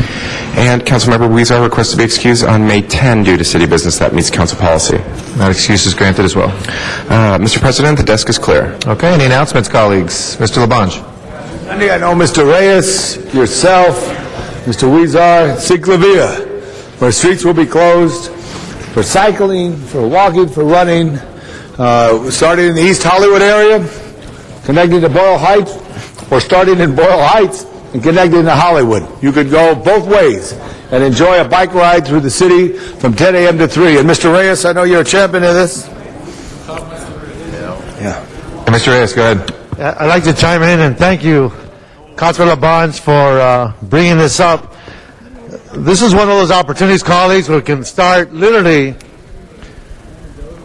establishing those stepping stones that shifts the culture of this great city. Literally having folks from all over the region come and visit these great neighborhoods, from Boyle Heights all the way to central downtown, all the way to Hollywood, experience the restaurants, the shops. I think the last one, people were having picnics out in the street. They were playing volleyball. They just took over the streets. People were riding their bikes. They were just having fun, celebrating the neighborhood. So thank you, Tom. Thank you, Bicycle Coalition, and all the council offices that have been involved. This truly is one of those cultural shifts that we're experiencing when we realize just how expensive gasoline is. So thank you very much. Thank you, and we hope to see folks out there while there's no beginning or end in the west edge of it, which starts in East Hollywood and kind of the bicycle district out there. Great art, culture. There will be some bands playing, and it was really a fabulous, fabulous way to fall in love with your city all over again. Ms. Perry. Thank you. And now for a bit of sobering news. Starting 10 p.m. Sunday, April 11th, the Olympic exit of the 110 freeway in both directions will be closed for the Caltrans Freeway Improvement Project. These improvements include an addition of an auxiliary lane and improvements to the off-ramps to ultimately enhance traffic flow. The closure will be in place until December 2011. So the Department of Transportation, our own Department of Transportation, has worked with Caltrans to develop detour routes and help with traffic control.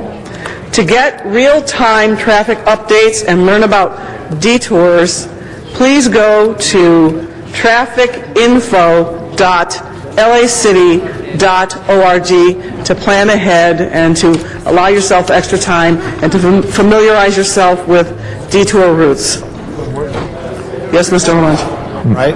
Both ways. Both directions. Well, there's no Both directions. off-ramp for Olympic Road northbound. So, but anyway. Anyway, it's going to be closed.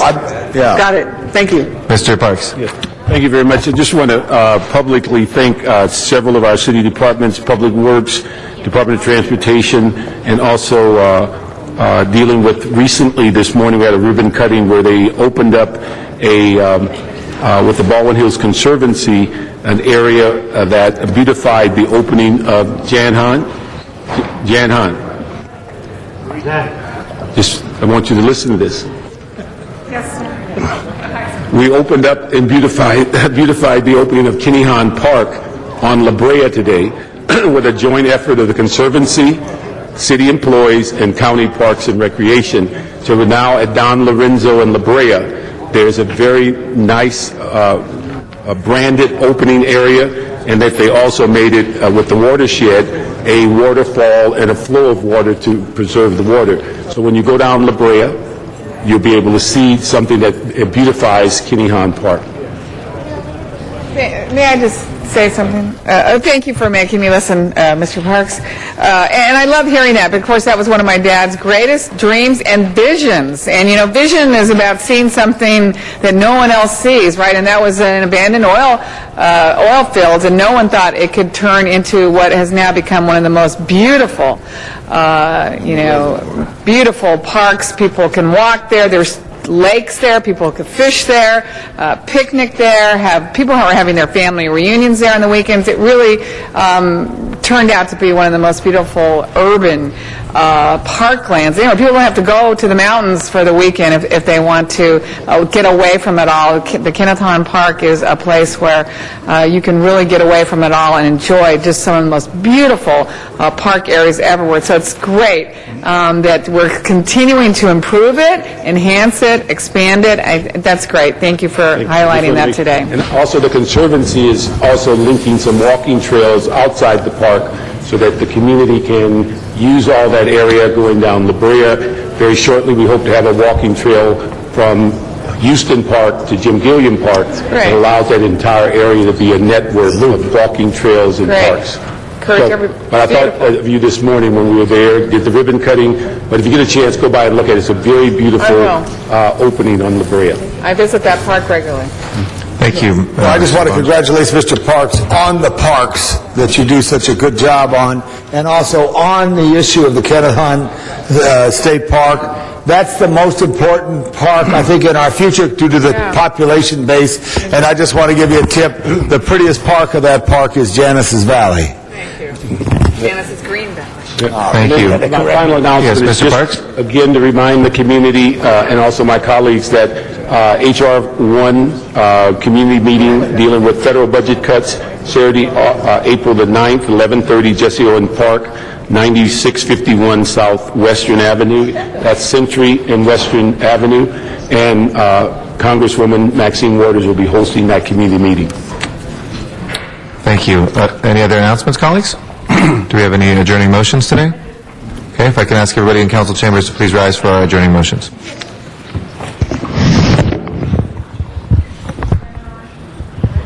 And I recognize Mr. Weezer first. Thank you, Mr. President, and colleagues. I'm sorry, Mr. Kretz, would you please join us? Thank you, Mr. President. I ask for our adjournment for two Eagle Rock residents today. The first is Mr. Samuel Patrick Tyndall. He was born on February 6, 1923 in Slippery Rock, Pennsylvania. He moved to Ohio where he first laid eyes on a blonde-haired tomboy. She became the love of his life. Betty and Sam were wed 1 year later on May 13, 1946. Samuel and Betty left Ohio and made Eagle Rock their home in 1947, where they have resided ever since. The couple had 6 children, all boys: Raymond, Thomas, Stephen, Richard, Ronald, and Terry. I often joked with both of them that I was catching up to them with my 4 children. Betty, the military wife, and Sam, the sailor, were married for 65 years. Samuel was a proud American. He served our country well through the Navy Air Corps. He was a radio gunner while in the South Pacific during World War II. He received the Distinguished Flying Cross, an award bestowed for actions and valor above and beyond the call of duty during combat. He was not only a champion in the air, but on the golf course too. He loved the sport and spent lots of time on the greens. Samuel passed away on Tuesday, March 29, 2011. He will be remembered for his devotion and love toward his wife, children, daughter-in-laws, 15 grandchildren, and 3 great-grandchildren, his loyalty to country, good friends, and to his community of Eagle Rock. I had the pleasure of attending his birthday a few years ago, and as you can see, he was at that day, he was full of life, enjoyed the pleasure of his children and great-grandchildren and grandchildren, and he also really cared for his community. Mr. Tyndall's services will be held on Friday, April 15, 2011. It is at 11 a.m. at St. Dominic's Church in Eagle Rock. The address is 2005 Merton Avenue. Also, I ask that we adjourn in memory of Mrs. Sharon Darling Bragg. She was born on January 11, 1947 in Pasadena, California. To Ralph Edward Bragg, a successful real estate broker. He worked in Northeast Los Angeles, and also born to Mrs. Jewel Frida Darlene Bragg, a housewife. Sharon was an only child. Sharon grew up in Eagle Rock and attended public schools. She graduated from Eagle Rock High in 1964. She attended the UCLA Dental Assistant Program and graduated through the Los Angeles Unified School District Nursing Program. She worked at Glendale Adventist Hospital and most recently at LTC Home Health Care. She was a licensed vocational nurse for 30 years. Sharon was involved with the community and supported the Eagle Rock Chamber of Commerce. She donated much of her time to community events such as concerts in the park, GLAD fundraising, the Christmas Mixer at Fire Station 42, the Eagle Rock Music Festival, community health fairs, and the American Cancer Society's Eagle Rock Relay for Life. She cared about others and gave tirelessly to multiple causes such as helping the homeless and animal rights. She was a member of the Hollywood chapter of the Eastern Star and Fraternal Order of the Eagles. She will be remembered for her great personality, infectious smile, and sincere love for Disneyland. She often wore her Mickey Mouse sweatshirt, and she was a true Musketeer. Sharon gave much of herself to others, often setting aside her own personal needs, and for this she will greatly be missed, and many of us want to give her a thanks. She was a great mother. She raised her son Gregory Bragg in Eagle Rock as a single mom. Greg and wife Holly gave Sharon 3 beautiful grandchildren who she loved dearly, Jacob, Alexis, and Ryan. They were her pride and joy. She was also survived by her sister Cara Sandler, her brother Mark Bragg, and cousin Tim Bragg, LAPD officer, reserve officer, and real estate agent. Sharon was laid to rest March 14, 2011 at Vala Memorial Park and Cemetery in North Hollywood. A memorial was held at the Eagle Rock Club on Sunday, March 20th, 2011. May both of them rest in peace. They were great activists in the community of Eagle Rock. Thank you. Mr. Parks. Thank you, Mr. President. I'd ask that we adjourn in memory of William C. Chief Johnson, who was born in 1930, passed away April 2011. He's a resident of Los Angeles over 40 years. He served in the U.S. Navy for 30 years and retired as a Chief Petty Officer. He was the 23rd District Commander at the Jackie Robinson Post, number 252, Commander as well as the 4th Area Commander of American Legion Department of California. Funeral service will be April the 14th at 11 a.m. at the New Hope Baptist Church at 52nd in Central. Interment will follow at Inglewood Cemetery, and repast will follow at the American Legion Jackie Robinson Post 252 at 3828 Slauson Avenue. He's survived by a host of family members, and I asked Ms. Perry to also join on that. Thank you. Ms. Perry? Yes, thank you. And I would ask Ms. Hahn to possibly join me on this next one. I'm adjourning in memory of Herbert Herbie Howard, Jr., stepson of Councilman Gilbert Lindsay and son of Teresa Lindsay. Herbie was 84 years old, and Mr. Parks, you may want to sign on to this too. He was born June 18, 1926 in Los Angeles and received his bachelor's in education from Pepperdine University, an administrative credential from USC, and a master's in education from USC. when Herbie was taking a class at Pepperdine and was approached by his professor named Kenneth Hahn. He asked Herbie if he knew anyone who knew the African American community well. Herbie suggested his stepfather, Gilbert W. Lindsay. This was the beginning of Gilbert Lindsay's career in politics. Lindsay would become the first African American member of the Deputy Board of Supervisors. Is that correct, Janice? That's what, okay. Okay. And he was a deputy for the Board of Supervisors. He was the first African American deputy at the Board of Supervisors. Mr. Lindsay worked for Supervisor Hahn for 10 years, then became a city council member for the 9th District for an astonishing 30 years. Herbie was an elementary school teacher for 4 years and then went into administration for 34 years, with a total of 40 years in education. He loved to travel all over the world, and he especially loved Las Vegas. So he is survived by his wife, Rose, 2 daughters, 1 son, and 6 grandchildren. So again, if you would include Ms. Hahn and Mr. Parks on this, I would appreciate it. Thank you. Yeah. Thank you. Mr. Reyes? Yeah, okay. And yes, Mr. LaBonge. I'd like to ask we adjourn in memory of someone you know who's going to go straight in, Sister Maria Socorro. Sister Socorro lived to be 98 years old. She was an Immaculate Heart of Mary nun, an immigrant from Mexico, joined the order over 6 decades ago, and was a tremendous person. Lived in the Kenmore House in the Worcester District, where many of the nuns lived, to be 98, and was a wonderful person. She's survived by many nieces and nephews from a beautiful family. Sister Maria Socorro. Thank you. If there's no other adjourning motions, Mr. Clerk, Is it okay if we put every name on mine? Because I think it helps share the joy of the families that they know. I won't call it out, but I'd like that. Thank you. Put all members. Just, as a matter of protocol, we're always happy to do that. We do try to save that for special occasions, and if this is one of those, Mr. LaBonge, we'll do that. Go ahead. Mr. Clerk, if you please call the roll.